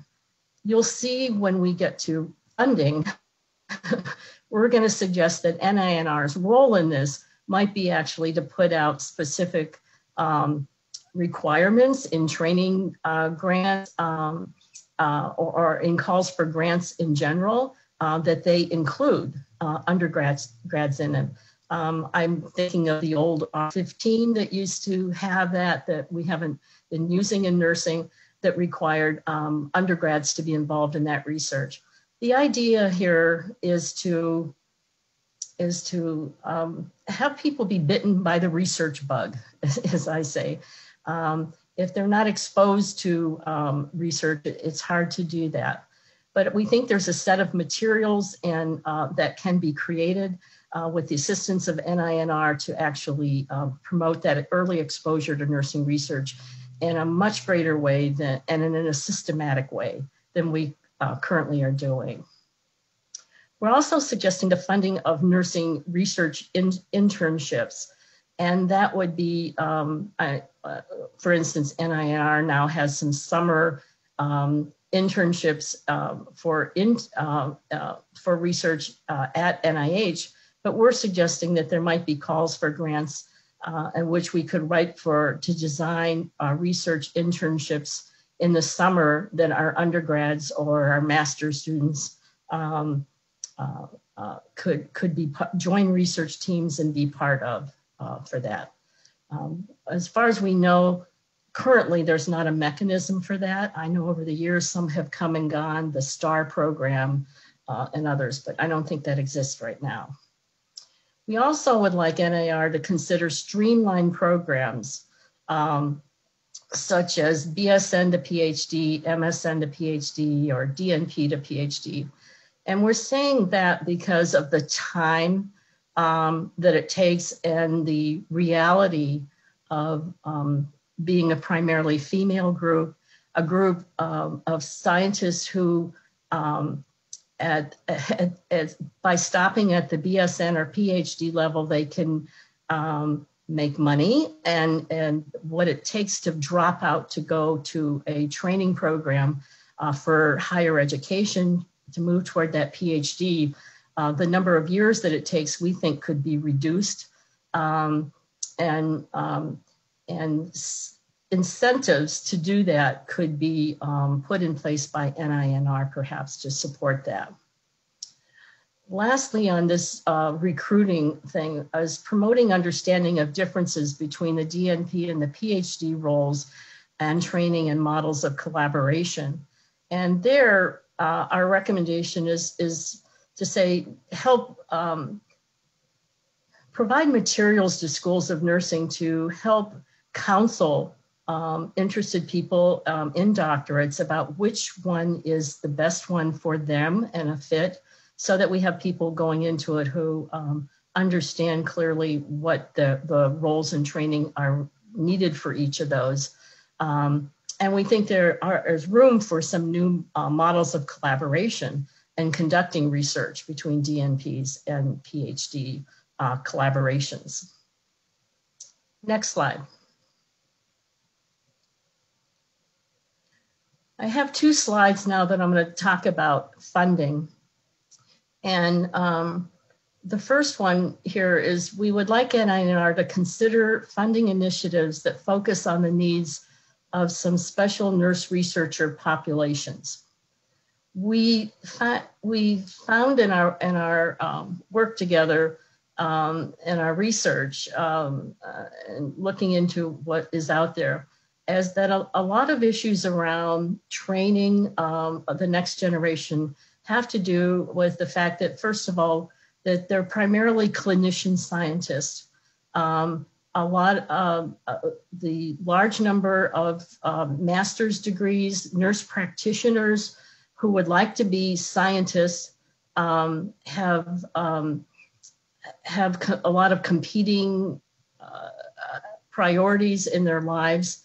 And a lot of the training programs are not supportive right now. The PhD, I'm talking about primarily programs, are not supportive of, let's say, the nurse practitioner who, or advanced practice nurse who has a fairly large requirement to maintain their certification for clinical practice.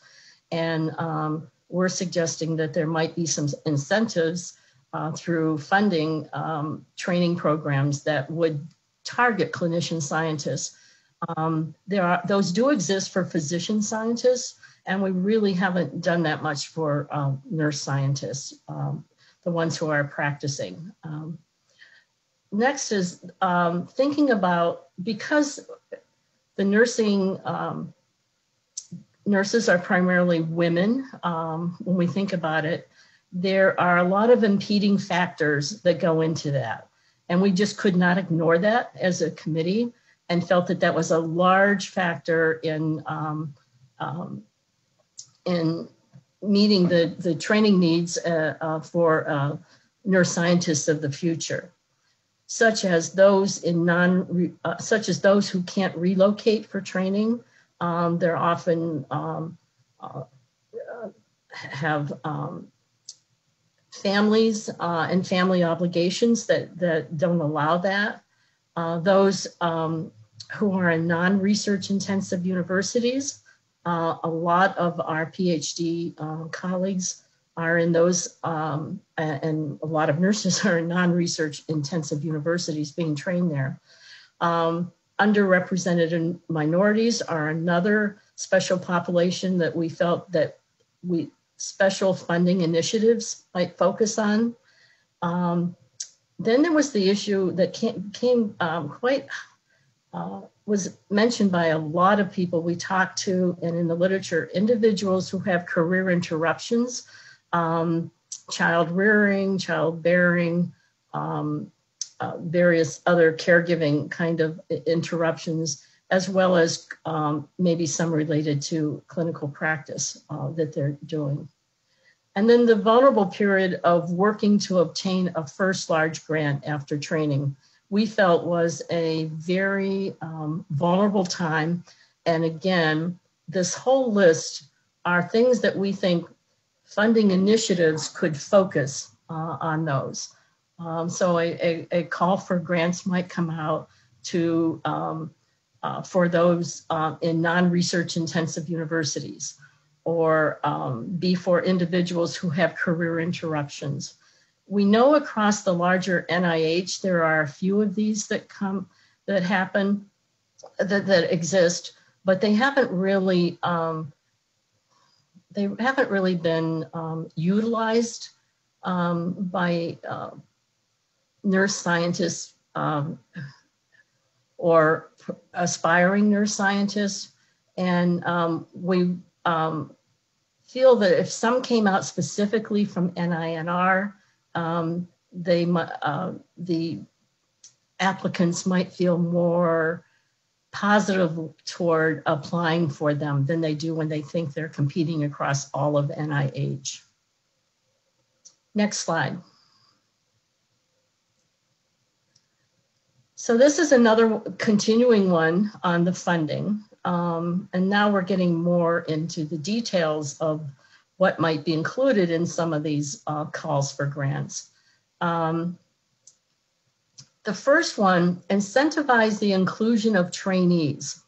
And what we're saying there is that when R01s and grants, R21s come out, there could be an inclusion in that, there could be a requirement in that call that trainees be put on the application, on the grant application, be included in it, such as we used to have the R15 thing. Again, this is so consistent with the idea of having people be exposed to research, be close to mentors who are doing it, experience it in firsthand issues, joys of getting published or being part of a team that's working on research. And right now, our findings were that there wasn't very many incentives to put an in trainee on a grant application. This is related to the second one, encourage graduate research assistantship positions. So these are RAs, and there's been a policy across NINR for the last 5, 6, 8 years that they not fund RAs on research grants. And by that, I'm referring to paying for their research assistant, paying for their tuition as well as a small stipend. And NINR had a policy of not wanting to, I think, pay for the tuition primarily. But we think that it has not fostered well for us and when we talk about that very first thing we had about getting people to interested in a career as a nurse scientist and get them exposed in a systematic way. Next, we think there could be funding calls for to support development of low-cost or summer postdoctoral programs. So now I'm talking about postdoc programs. Primarily the T32 mechanism, as we know, is a 2 or 3 year training program. And we're wondering again if there could be summer postdoctoral programs that are 1, 2, 3 years in length. This would help people perhaps who can't engage full time or can't normally relocate for postdoctoral training. And this is supported in our report by showing the value of postdoctoral training for later career success, and that we need to provide more flexibility, and we're suggesting summer postdoctoral programs might be one approach to that. Next is increase in the number and scope of scientific laboratory facilities at schools of nursing. It's been a very long time since there have been has been a call for equipment and working to improve or initiate laboratory facilities at schools of nursing. Despite our emphasis on wanting more biologic research and looking at a whole translational continuum, there still are few schools that really have good facilities. Also, it might be possible, we write in the report, to collaborate with, again, through some incentives and calls of grants for working with scientific lab facilities at other schools across our universities, where there might be joint between schools of nursing and schools of medicine, for instance, or physiology or others. Next, and this was a very strong feeling about the group, was provide small grant mechanisms, R03s and R15s. We found in our work that a very vulnerable period, and this was also reiterated in some interviews with deans that we did, who say, we get people who have this wonderful pedigree of, good PhD training, they invested in a postdoc, and then they have so much trouble getting that first award afterwards. And they all ask, what happened to the R03 and the R15? And the thoughts there were primarily, first of all, it's so motivating for an early career investigator to get an R-level grant, even though it might be small, and helps them bridge years, those initial years.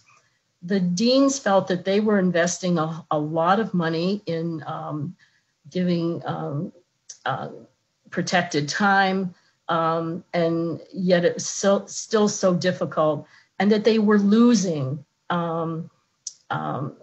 people who could, because they couldn't get that first award. They either got demoralized about it and were dropping out, or they didn't make tenure. And so we're suggesting that providing early some small grants. We know there's data across NIH about the success and the levels, which in some institutes were higher than others with use of those small grants. But there is a problem about getting that first award. And we're trying to, again, our goal here was to try and think of some ways to start helping people in those vulnerable first 3, 4, 5 years after a postdoc. Then lastly, on funding, we're suggesting NIR think of funding applications that might consider funding bridge periods between career stages, F31 to F32, postdoc to first R awards. And again, we are aware of some of the, there's a few mechanisms at NIH about that now. We're suggesting that NINR use those more frequently and have some specific calls on their own for those. Next slide. Our next area of recommendations were under the idea of development of essential skills for nurse research training. And our first suggestion is that NIR develop workshops, modules, and resources for students and early stage investigators focused on writing, presentation, grant writing, and publication skills. The literature was replete with the need for these skills for successful research careers, for grant getting, and the other work of being a scientist who's successful. And we realized that there aren't, although there's a few workshops that are given, we're wondering if there could be more, particularly modules and resources, and that a grant call might go out for places to help develop these, for institutions who would develop some of these modules and make them available. Secondly, we're suggesting that NINR develop a roadmap for success in a research career. We're not sure that a lot of trainees to be trainees, nursing research trainees, or early career nurse researchers view the whole continuum of a research career, and that there are some best practices regarding guiding principles to inform and influence those successful careers. We think there's procedures, funding models, and policies that support or hinder success in research careers. We're aware, we were very aware that a lot of this is done by academic institutions and schools of nursing, where they have policies about protected time or length of tenure, being on a tenure track for obtaining tenureship. That a lot of it is not under NINR's control, but we think that that there are some best practices to be successful, and laying some of those out may help leaders in our academic institutions, and not just schools of nursing, but all schools of nursing are nested within a larger organization. Think about their procedures and models and policies that support or hinder a research career. So we've identified a few of those best practices that might be included in such a roadmap. Again, this would be a collaboration that NINR might, or a service that they could provide that would help influence the structures at large that influence research careers. Next, we're suggesting that NINR create a dedicated early career webpage that contains resources and training and career opportunities. This would be kept updated. A lot of what we heard from the early career investigators was, well, they felt a lot after postdoc training, they feel that there's no organized place for them to get information about resources and continuing career training and opportunities for them. And NINR could be a repository for that, at helping them. What we found out was a pretty vulnerable time when we think of the career path of the successful nurse researcher. Lastly, we're suggesting increasing the number of early stage investigators, new investigators, and underrepresented minorities. And this is where I had fixed in my own set of slides the spelling term, who participate in the grant application review process. We're aware there is an initiative to include more early stage people in the grant application review process. Our interviews and data show that people, young researchers who do participate in grant application reviews are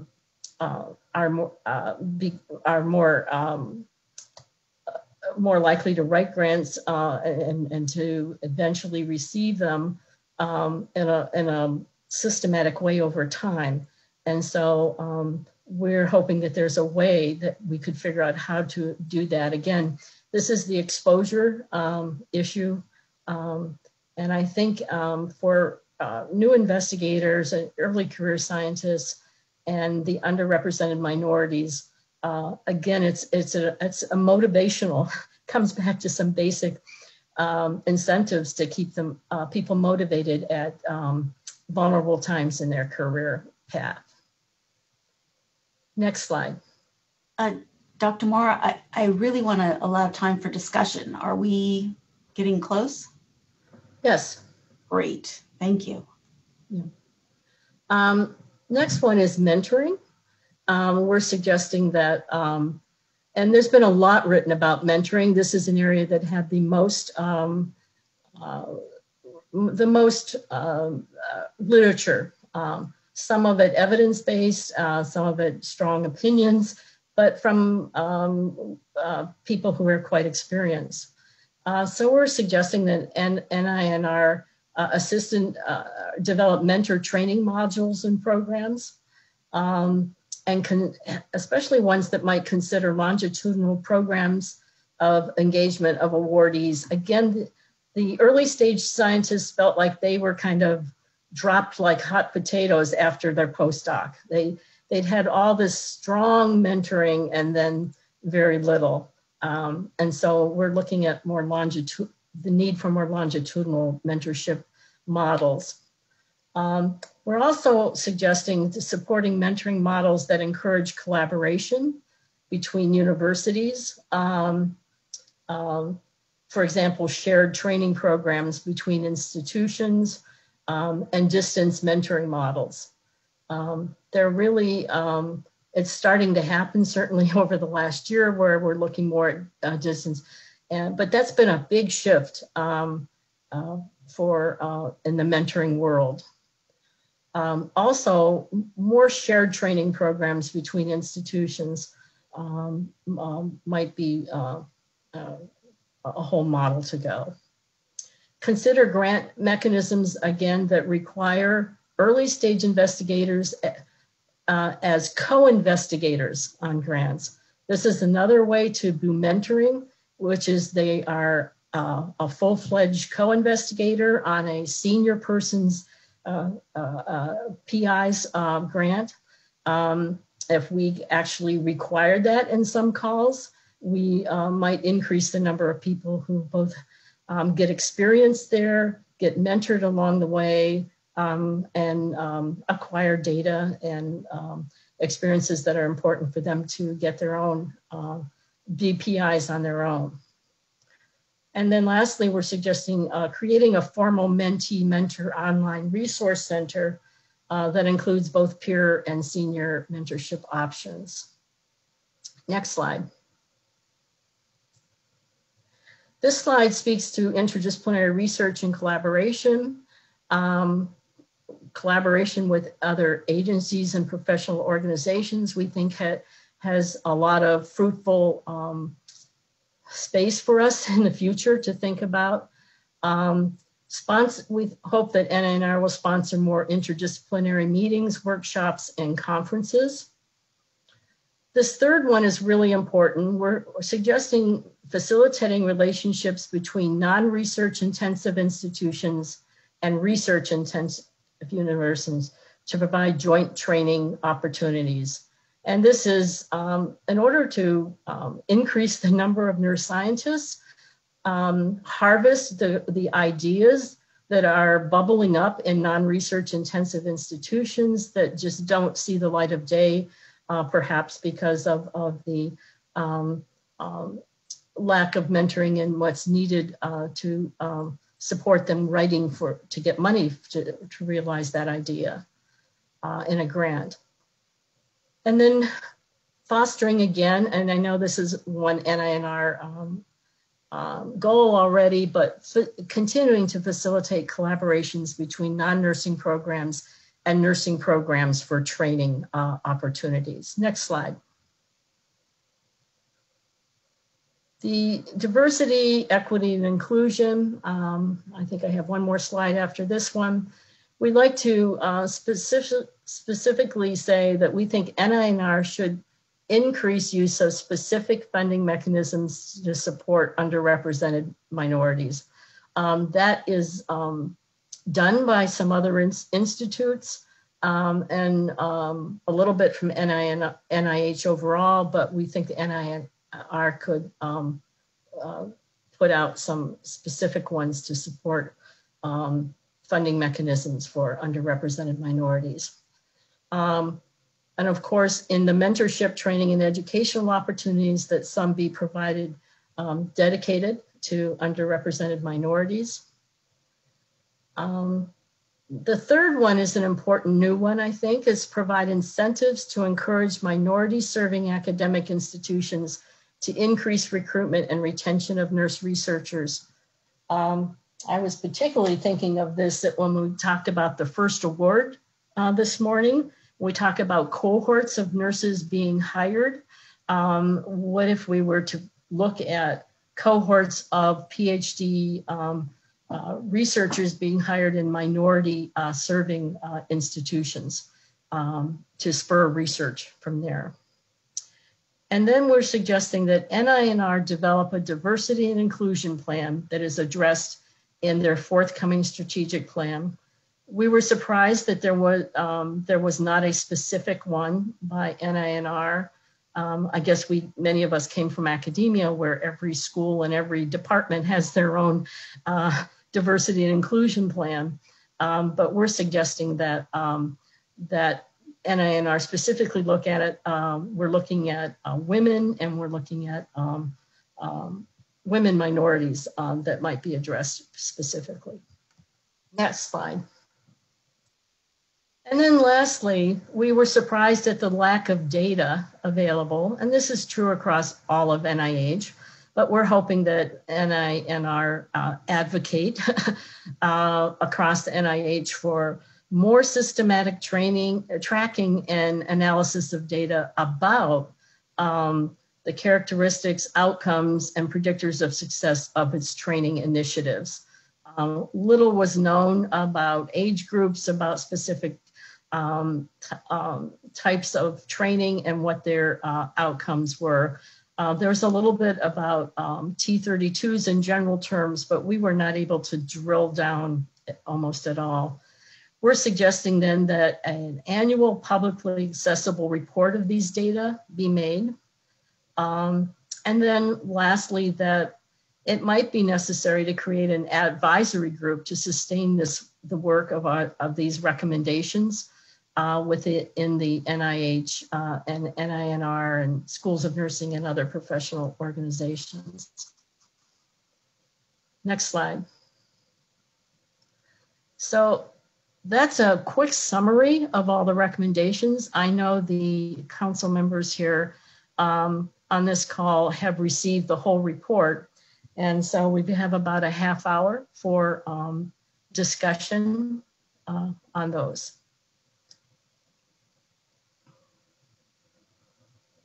Well, thank you again, Dr. Moore and Dr. Gill, as well as the entire committee for all your hard work and really thoughtful recommendations and ideas.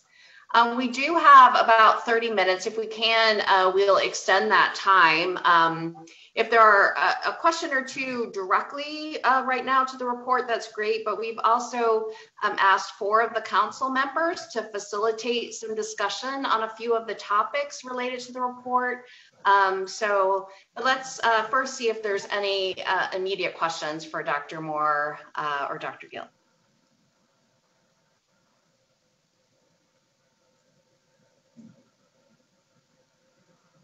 All right, then let's jump in. I'm sure our council members will facilitate an excellent conversation. So as I said, Susan and I asked several council members to lead discussion on nurse researcher training. The comments can be directly in reaction to the report or more broad. So we gave them some topics to help get the discussion going. And I certainly hope we can have a lively and thought-provoking conversation. So first, Dr. Im on interdisciplinary training. Take it away. Thank you. Thanks for your great report on training pathway, Dr. Moore. With all the strategies recommended by the work group, I bet NINR will definitely increase interdisciplinary training in nursing research, and the suggested strategies will be successful. But in reality, in our interdisciplinary training, there are several barriers that we frequently meet. For instance, in mentoring our youngsters, especially those from other disciplines, such as non-nurse PhD students in nursing, we frequently see the necessity of emphasizing the essence of nursing research to them. Then there is always a question on what are the unique aspects and essence of nursing research, and what makes a research study to be a nursing research study. I think this essence should be always incorporated into our interdisciplinary training. So the first question that I want to discuss is what we need to include as the essence of nursing research in interdisciplinary training.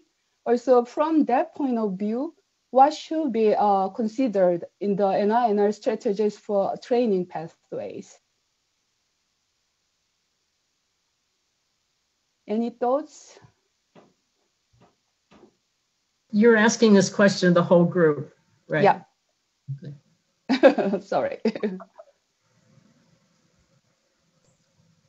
Maybe you could just repeat that question one more time. Yeah, what we need to include as the essence of nursing research in interdisciplinary training. And also from that point of view, what should be considered in the NINR strategies for training pathways? For instance, in the update by Dr. Zhang, she mentioned about holistic perspective that gives nursing research unique.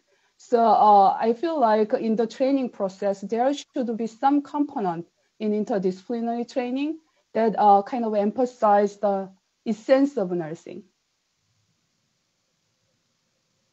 Yeah. Hi, can you hear me? Yep. Hi, this is John Lowe. And I also would like to comment that the overview from Dr. Moore was just very comprehensive, and I appreciate that presentation. And I think I'll step back and ask a little bit of a question in regards to the interdisciplinary approach, and maybe step back and think about how these initiatives could be approached and be considered and reviewed and maybe planned, and that would include the interdisciplinary initiatives. So I think being American Indian and knowing that we are so underrepresented, where it's just as far as nurse scientists, and we're probably the least represented in nursing science, and thinking about what's needed. So I'm curious to maybe to really have a discussion about how, moving forward with all of these initiatives and the planning, how are we going to have representation from the different groups that are going to be impacted? And so will there be representation from those that know the cultural nuances, the factors that could be created, that could create barriers, from, you know, the communities and the populations that we represent? And instead of coming from the other approach, the other side, and having this looked at and planned from a more systemic perspective versus what the people outside the systems might need in this pathway to get to where we want to go. I hope that makes sense. If not, I'll try to explain it again. Thank you. Yeah. I really appreciate your question about training interdisciplinary scientists in nursing research. And I certainly think from the perspective of palliative care scientist, there are many disciplines. We need to enhance the sort of pool of scientists who do research in this area, which is entirely holistic and entirely aligned with the mission of nursing science. And so it wasn't something that we discussed in this work group. However, I would be strongly in favor of broadening that definition.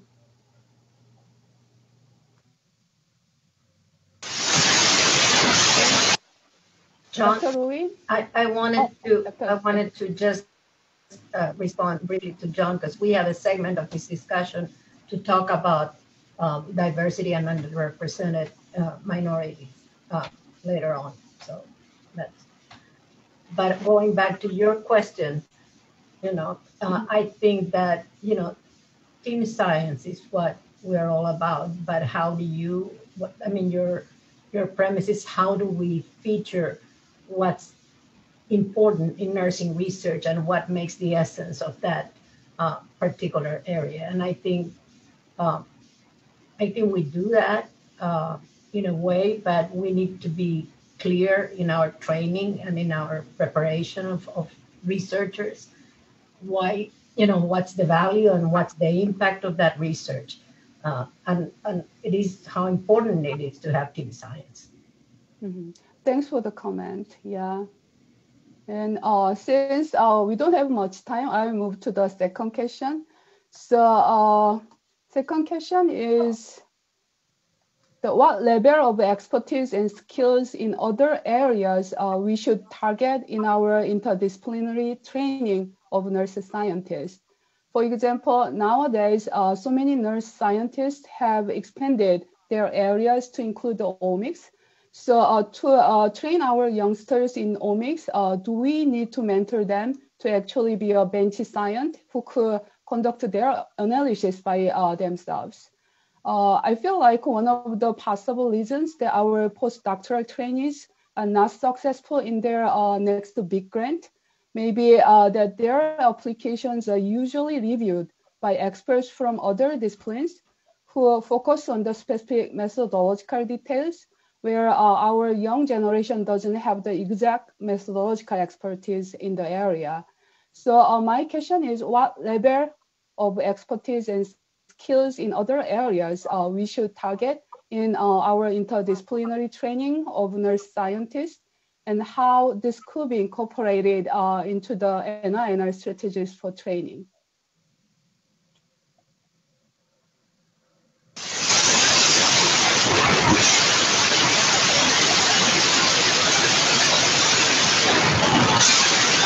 Dr. Ruin? Oh.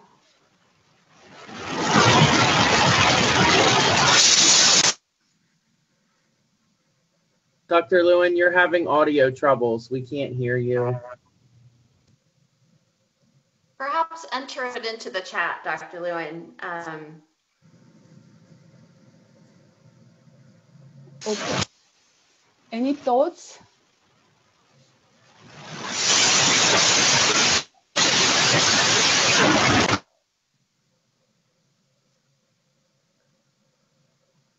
So I think that in some ways the strength of the interdisciplinary approach is that you bring a variety of skill sets into play.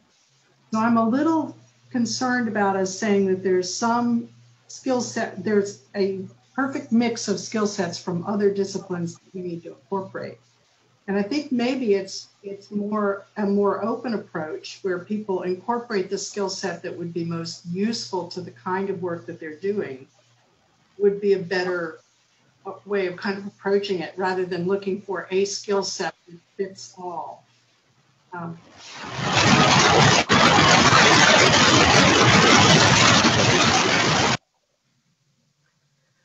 This is Shirley. I wanted to comment quickly on the interdisciplinary.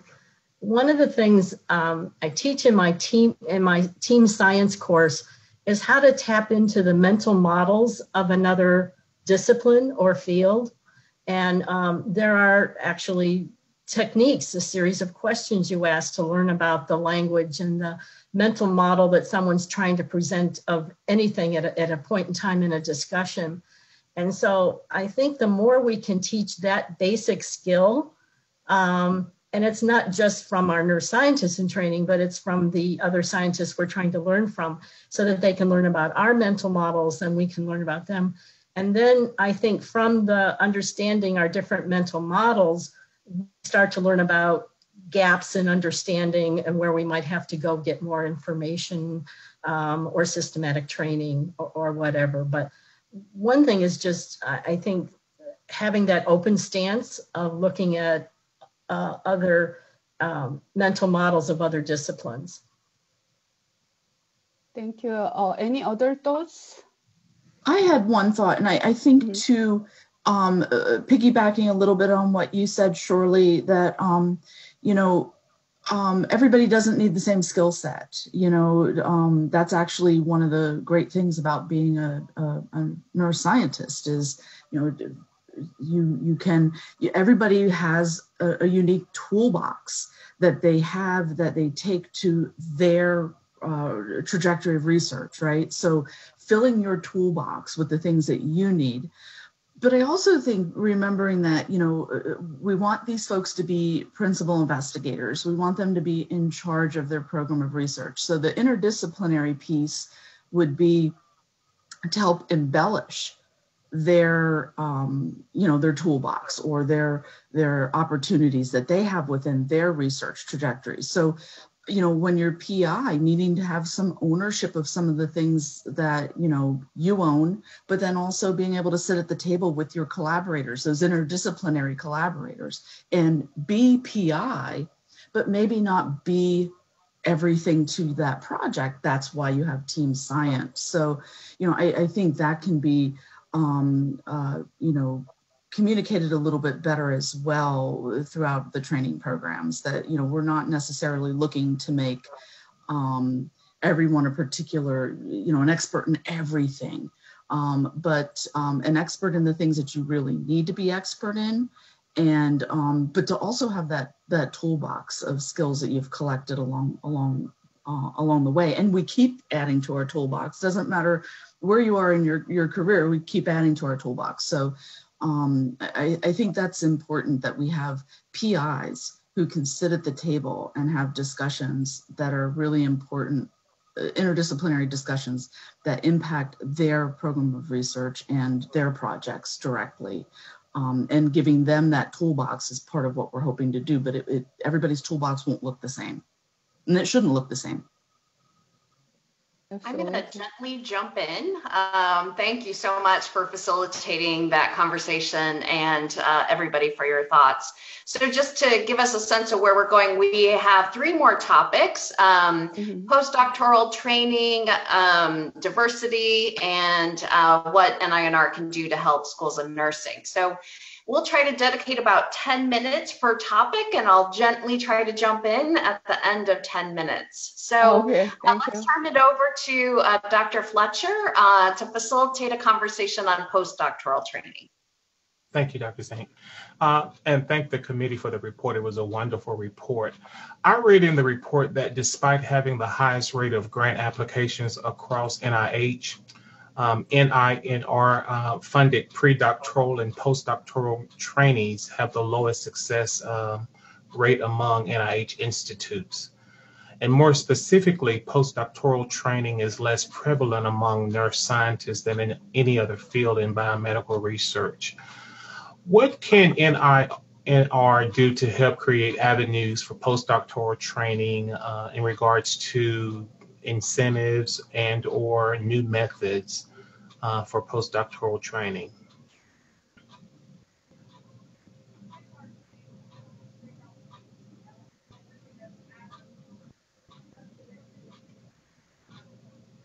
Any thoughts? Yeah, I'll jump in with a few.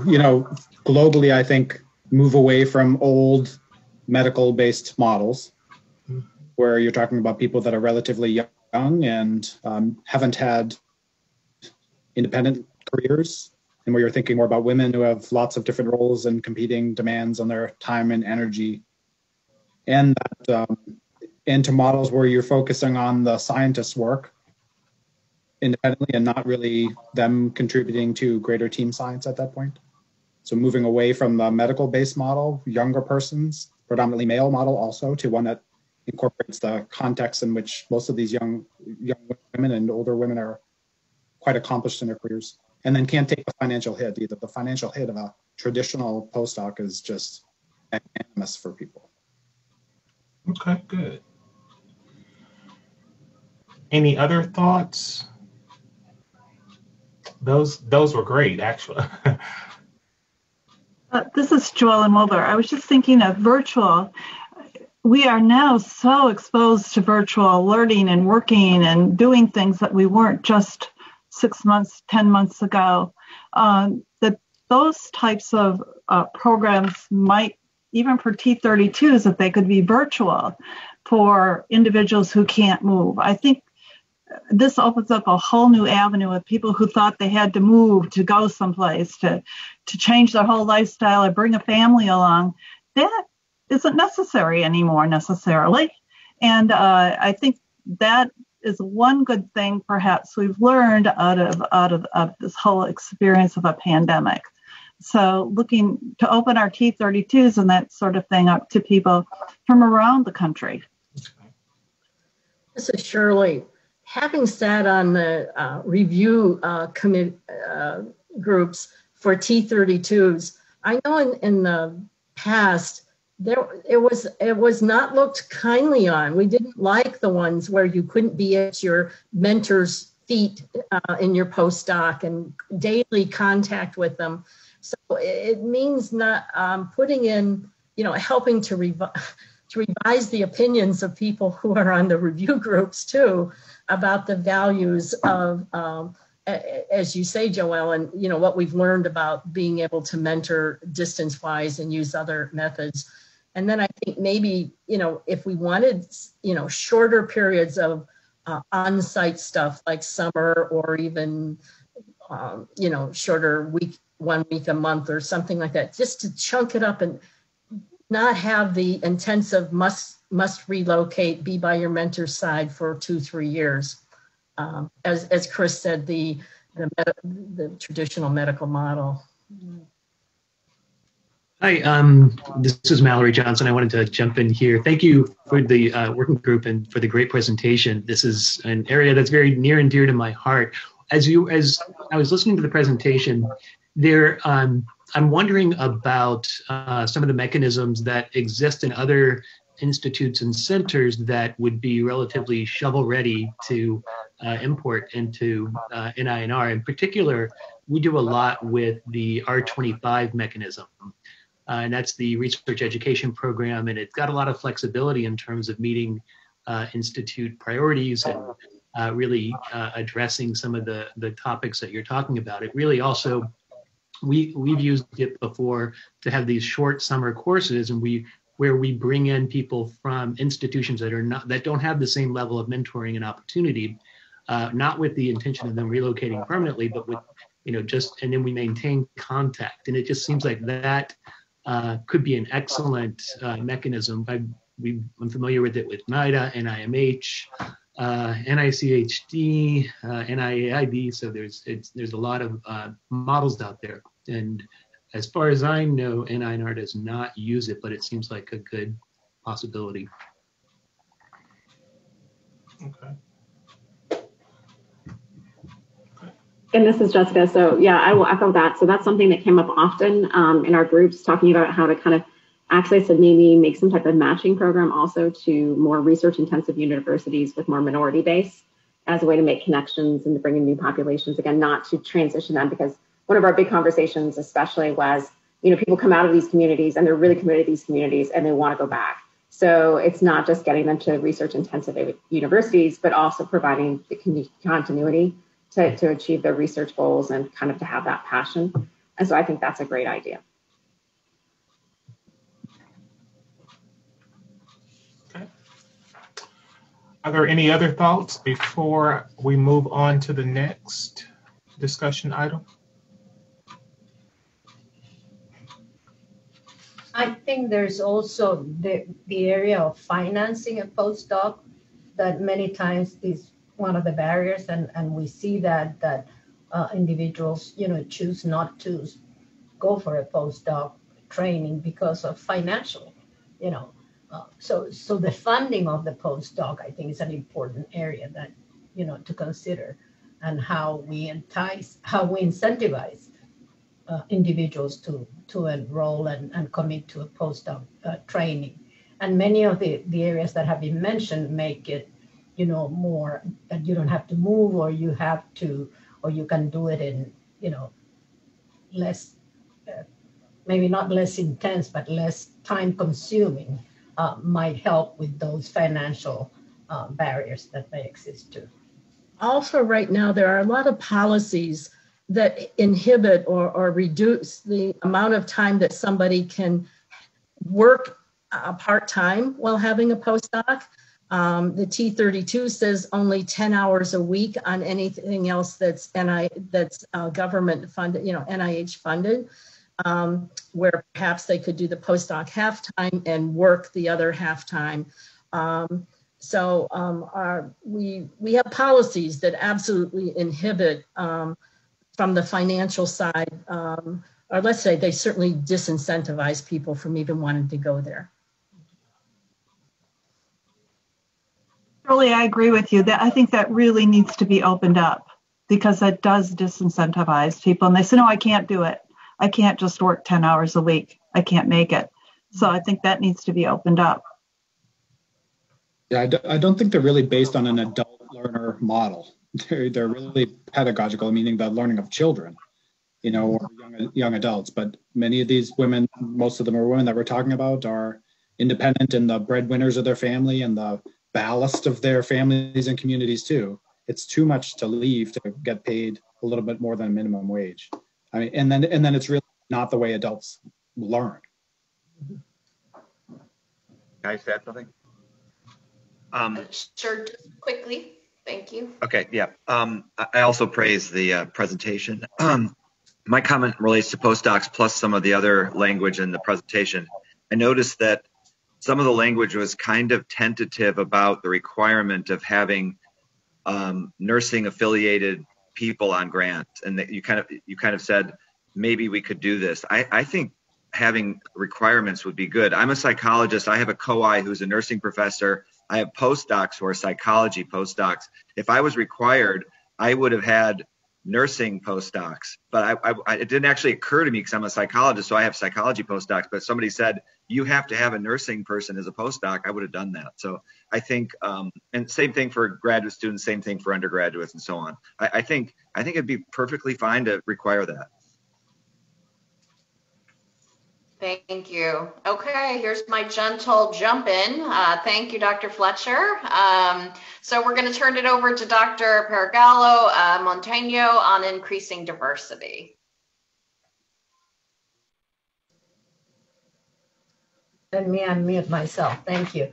Thank you so much. And this is really an important topic for me and for many, for the majority of our council. I think the report was really good in talking about diversity, equity, and inclusion in the different areas. But my question and what I would like to pose to the group is, how do we incentivize diversity? How we make it, require, if you will, in some terms, in various areas. One, I think, is at the macro level in the review panels, how we diversify those so that there are people who understand this, the research and can really, rate and critique the proposals, with the in-depth knowledge to that. And how do you, those special mechanisms of funding, how can NINR, do some of that?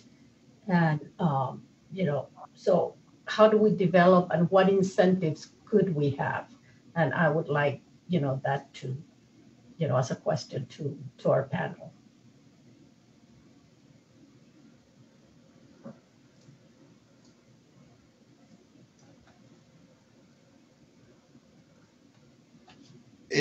I'll jump in again, and thank you for that. And I agree with the macro level, and I think that's very important. I guess my thinking still is about the micro level. and thinking that where is or what are the plans to have the input and voices from those individuals who are interested in developing a neuroscience career. And so I'm hearing the perspective from institutional and systems, but I'm not so sure, and I'm not hearing where is the input and the voice from those who are experiencing this journey and the struggles and the barriers. Thank you. I agree with you, John, on that, but also, we are able to, when grants are being submitted, those that are early stage investigators and first time investigator, how can we, have mechanisms that really incentivize underrepresented, minorities? I'd like to make a comment here. In June, when we were having some of the demonstrations across the country for social, racial issues, the committee was reconfigured to add a number of underrepresented minorities. It was embarrassing at that point. It was a wake-up call to us. Look at our own committee, all right, which came from, someone at NINR designing it originally, but it told us how we had these gaps in our thinking and in our mind. So we added them. And I guess what I really want to say here is the conversation changed when they were added. All right. So we need to remember that example in so many other things that we do. As John said, are we hearing the voice? Are we giving them room to hear their voice? It was just amazing to me as one of the leaders of this group, how it changed. It probably isn't to John and Nina, but for some of us. Shirley, I want to echo on that because in my interview with Dr. Zink, we discussed the macro levels of diversity, and even on our council, we have done a good job with male representation, but there are so many other underrepresented minorities that could be included. And speaking specifically African Americans. So I appreciate the statement that you just made. Having those people at the table will change the discussion. What about mechanisms? How do we, are able to have those that will incentivize and have those researchers? So this is Eli. Nena, I'm listening to your comments and I'm thinking at CU College of Nursing, I know that we have multiple vacant faculty positions for tenure track tenured, and we've also, like many schools and colleges across the country, have really focused on DEI as part of our recruitment process. But when you have a College of Nursing that 98% of your faculty are white, Caucasian, and they really don't appreciate aggressively recruiting underrepresented faculty and the barriers that brings to the table and the competition of all of the applicants, I think we need to have a conversation about really giving an opportunity to those underrepresented candidates that apply for any tenure track position. I know that we're struggling with that currently at the college. We have 3 vacancies and we have over 35 candidates that applied, nurses and non-nurses. And I know that one of our focus is to increase our diversity within our faculty. So having a mechanism to support diverse applicants and hires would be a great move in terms of NINR. One of the thoughts I had also was the utilization of minority supplements in the R mechanisms. I think we underutilize them, and it can be a good jump start for underrepresented minorities to start their research in important, hard to access population. I would agree with that. And I think too, a lot of early stage investigators, unless they're told that this is a mechanism that's available to them with their new R01, for example, maybe there needs to be more discussion about the minority supplements and the fact that, you can bring someone on, and this, my understanding is these supplements can be from undergrad to postdoc to fellow faculty co-investigators. But I don't think there's enough discussion about it. I don't think there's enough, promotion of it. And that's something that could be, very quickly put into place if that was a communication that was happening to all new R01 awardees, that these minority supplements are available to you and you have enough time now to think about how you would do that and enough time left to your award. Now's the time to think about it. I don't think we have enough of that push to take advantage of something that's already available, right? Yeah. Agree. Before that, are there any data on the racial and ethnic composition of PIs funded by the NINR? Go ahead, Shirley. You have data on the trainees, I think, and the fellow. NIH as a whole keeps very little data by race and ethnicity, and it's very protected. Our group may not get it, which really kind of bugged me because as leading a T32 for years, I spent all the time speaking to the, recruiting the number of minorities, the numbers who came in, their success in the program, both PhD and postdoc, and then to find out that I couldn't get aggregate data from NINR or NIH about that because, quote unquote, it was protected. So I would. And I can speak a little bit to that. Yeah. So unfortunately, the reason for that also is that we're a small institute. And so we don't have enough aggregate data to really make anything across the board. And so when you desegregate it, it actually can identify individuals. So there are ways that we can go about doing that. We just really couldn't do it within the time. For example, we can combine it with another small institute and have ways to identify it. But that's something I agree has to be moving on. And that was one of our recommendations is to collect data and understand it and be able to also disseminate that data. Thanks. And I think also, sorry. I'm sorry. Go ahead. Understand that all data gathered is self-identified, and many investigators do not check the box. So our data, we don't get any of that data, as you said. It's all private data that doesn't go to review. It's meant not to impact. But again, it's all self-identified, and investigators don't always identify. But the T32 data, training data, is reported, okay, not self-identified. And I think that's an important mechanism in the pathway of development of research, underrepresented minority researchers. And also what you discussed before of having early investigators as co-investigators. I think it could be similar for underrepresented minorities as co-investigators, which we don't incentivize, I don't think. I'm so sorry I have to jump in. I have the hard job of interrupting our conversation. So thank you, this was helpful. And we do need to do much better in this area, and it's something we'll be working on.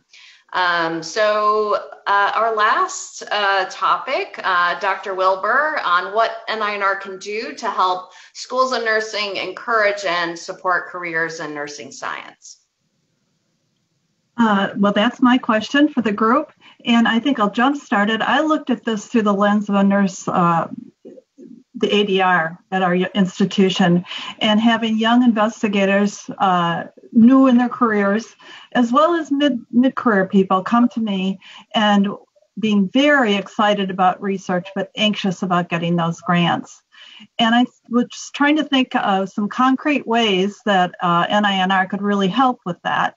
And Shirley presented some, and I'd like to highlight them and see what you all think about it. But one of them is to bring back a grant such as the R03 or something like the R15, some concrete small grant that they can wrap their hands around, perhaps even get cross-sectional data, build a bit on their dissertation, that gives them that ability to write a grant and be successful at it, and it gives them future or additional pilot work or background for a larger grant. And that's something that they could perhaps get done in the first year or two. I've seen it done with R01s after a postdoc, but boy, that's rare. I think that people are, even after their postdoc, are getting an R01 1 or 2 years later. So that's one suggestion that I believe was being made by the work group that I would really like to see NINR think about. Right now, the R21 is, they have to be so innovative with that. Scoring appears to be stringent or hard. So that's one thing I want to throw out and see what you all think about that, or talk about it perhaps a little bit further. The other one that I thought, suggestion I thought was really good, was bringing our new investigators in as co-investigators. That gives them a group they can really work with. It's a team. They can get feedback. They can carve a piece out on the grant. But when I see reviews come back, they say there are too many co-investigators on the grant, or they haven't published with one another. So that kind of doesn't preclude this new investigator, but they don't necessarily meet those criteria. So even if they were on a grant for a couple of percents to lend their expertise, I think that those are two ways to get our young, new PhDs going in their career, whether they're starting right out of their PhD or if they've had a postdoc. And I just wonder if you have any other ideas or what you think about those ideas that the work group brought up.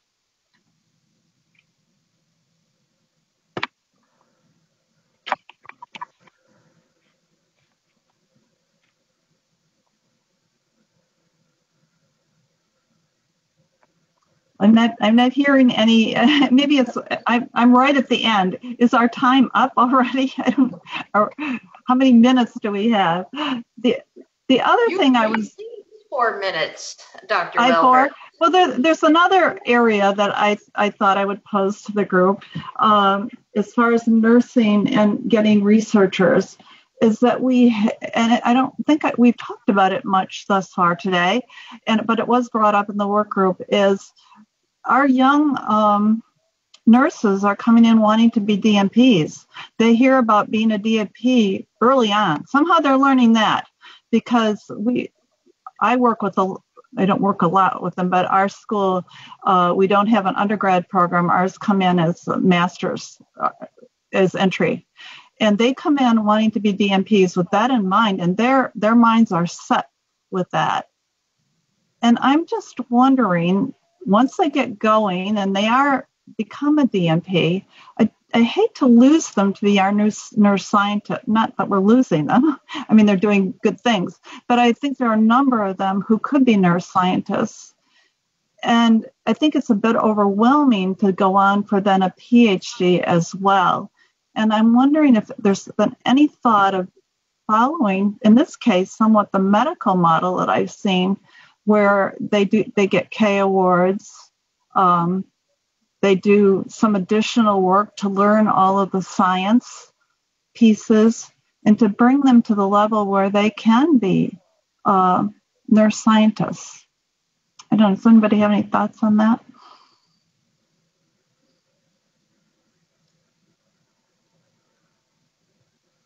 Hi, this is Kai Moore. Mm-hmm. We actually have a dual degree DNP PhD where it's helpful because some of the courses have enough overlap.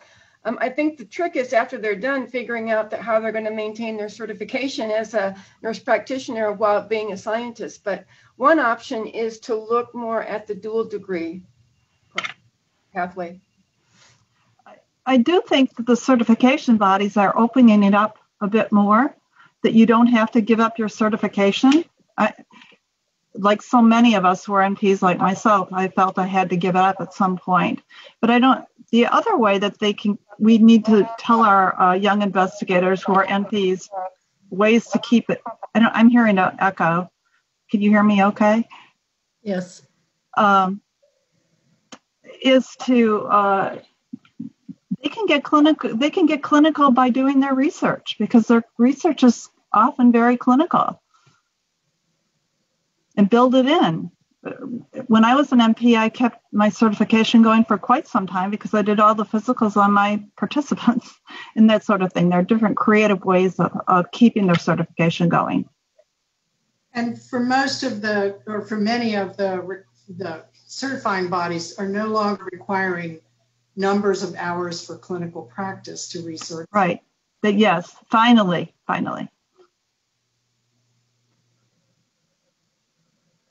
I wonder if we're communicating that very well to our PhD faculty who aren't advanced practice nurses about those changes.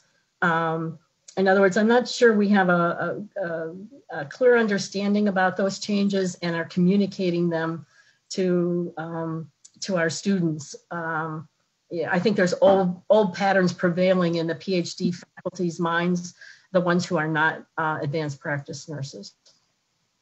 And there's a lot of those. I agree.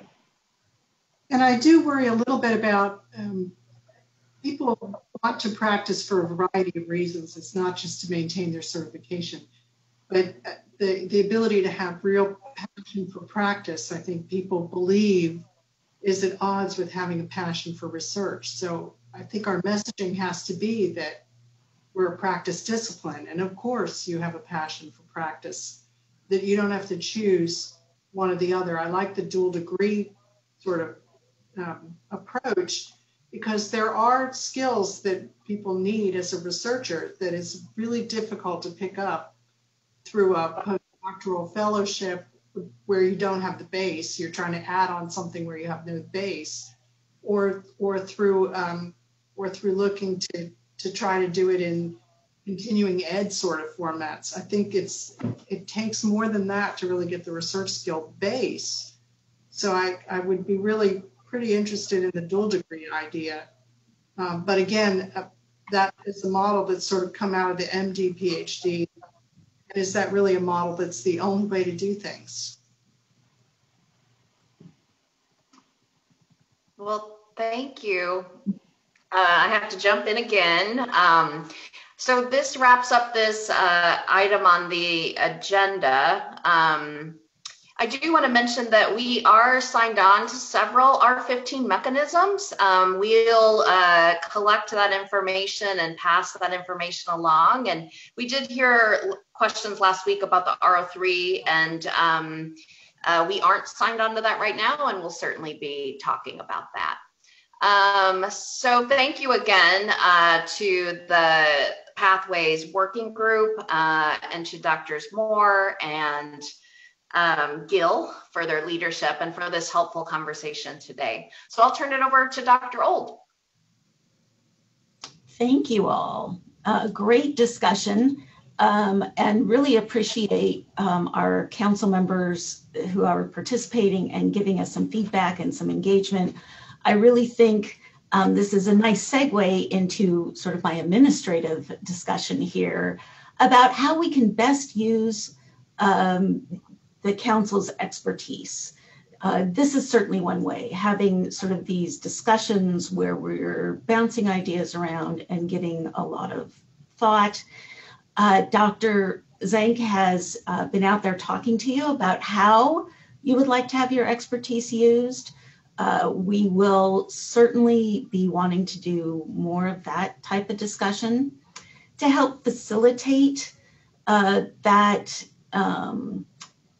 new thinking about the role of council and how we can allow you to participate more in giving us ideas and directions to go. I have been working with the NINR staff to streamline our council operating procedures. So one of the things that that when I looked at the council operating procedures with the staff is that it was quite long and it had a lot of very specific things that we were asking you to do. I think what we're going to try to do for this next year with our council operating procedures is streamline it. And I hope you saw it on the electronic council book.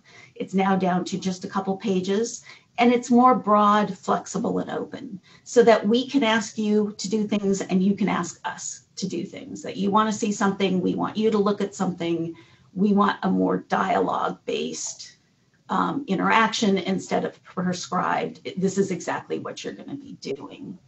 So we are streamlining both. We're streamlining the closed session in the operating procedures. We're not actually streamlining closed session operating, but in the closed session, we're just cutting it back to what is required at NIH, but allowing us to bring up whatever we want to ask you instead of having it written out in detail in the operating procedures. And then again, an open session talking about, where we want to go, what ideas that you have, new initiatives, ways to use current initiatives. All of that is in there under the concept development that we will want to embrace and continue. So every year we do our council operating procedures, and it's usually at this January council. I want to ask you if you have any questions about the streamlined document.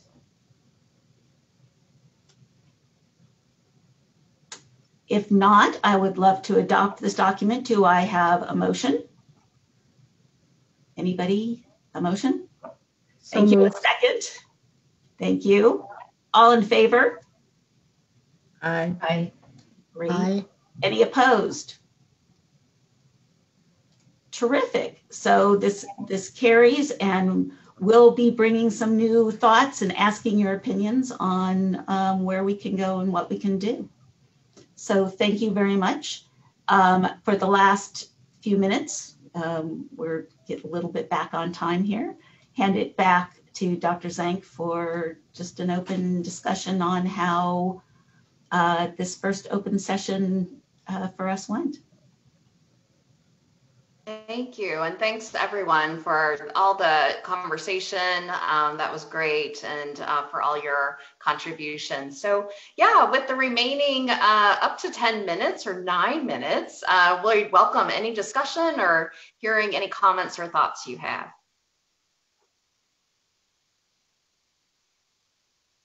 Are you open to some communications from other councils that we've been asked to give to this one at this time? Oh, thank you, Dr. Moore. Yes, this would be the perfect time to do that. Thank you. All right. I wanted to share with the group that there are trans NIH cross-council working groups. And I have been appointed to one from that the Dental Institute is running. Although there's a member from there's one member from most of the other councils. And this, this is a working group that's charged with providing strategies for recommendations around temporal mandibular joint disease, TMJD, okay? And what they would like to know is from each institute, what we're asked to do there is to provide from our discipline, our institute's perspective, how we might contribute to TMD research. And so I had looked at for nursing, pain and discomfort of TMJ, eating, sleeping research are some of the types that we do. Prevention, dental health related to overall health, that sort of thing. But my goal today is just to say, if you have suggestions for how nursing research could contribute, what will be a number of calls coming out from the Dental Institute around prevention and treatment of TMJ, please forward those to me. I'm happy to then speak to them I'm part of a group putting together these strategies. So again, this is just an example, and I highly would recommend it to anyone if you're approached on the council to be part of these trans NIH working groups, council working groups, that it's a great experience.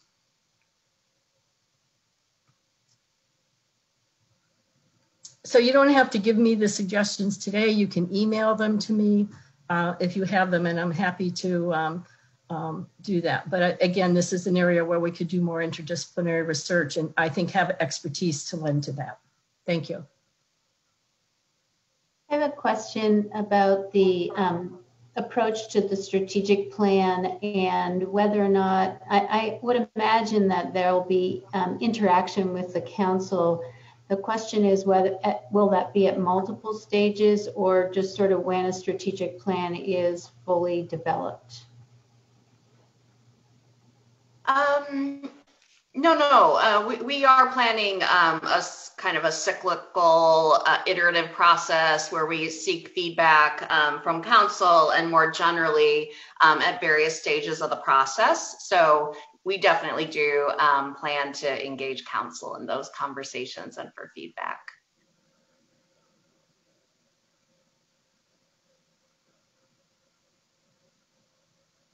Other comments or questions at this time?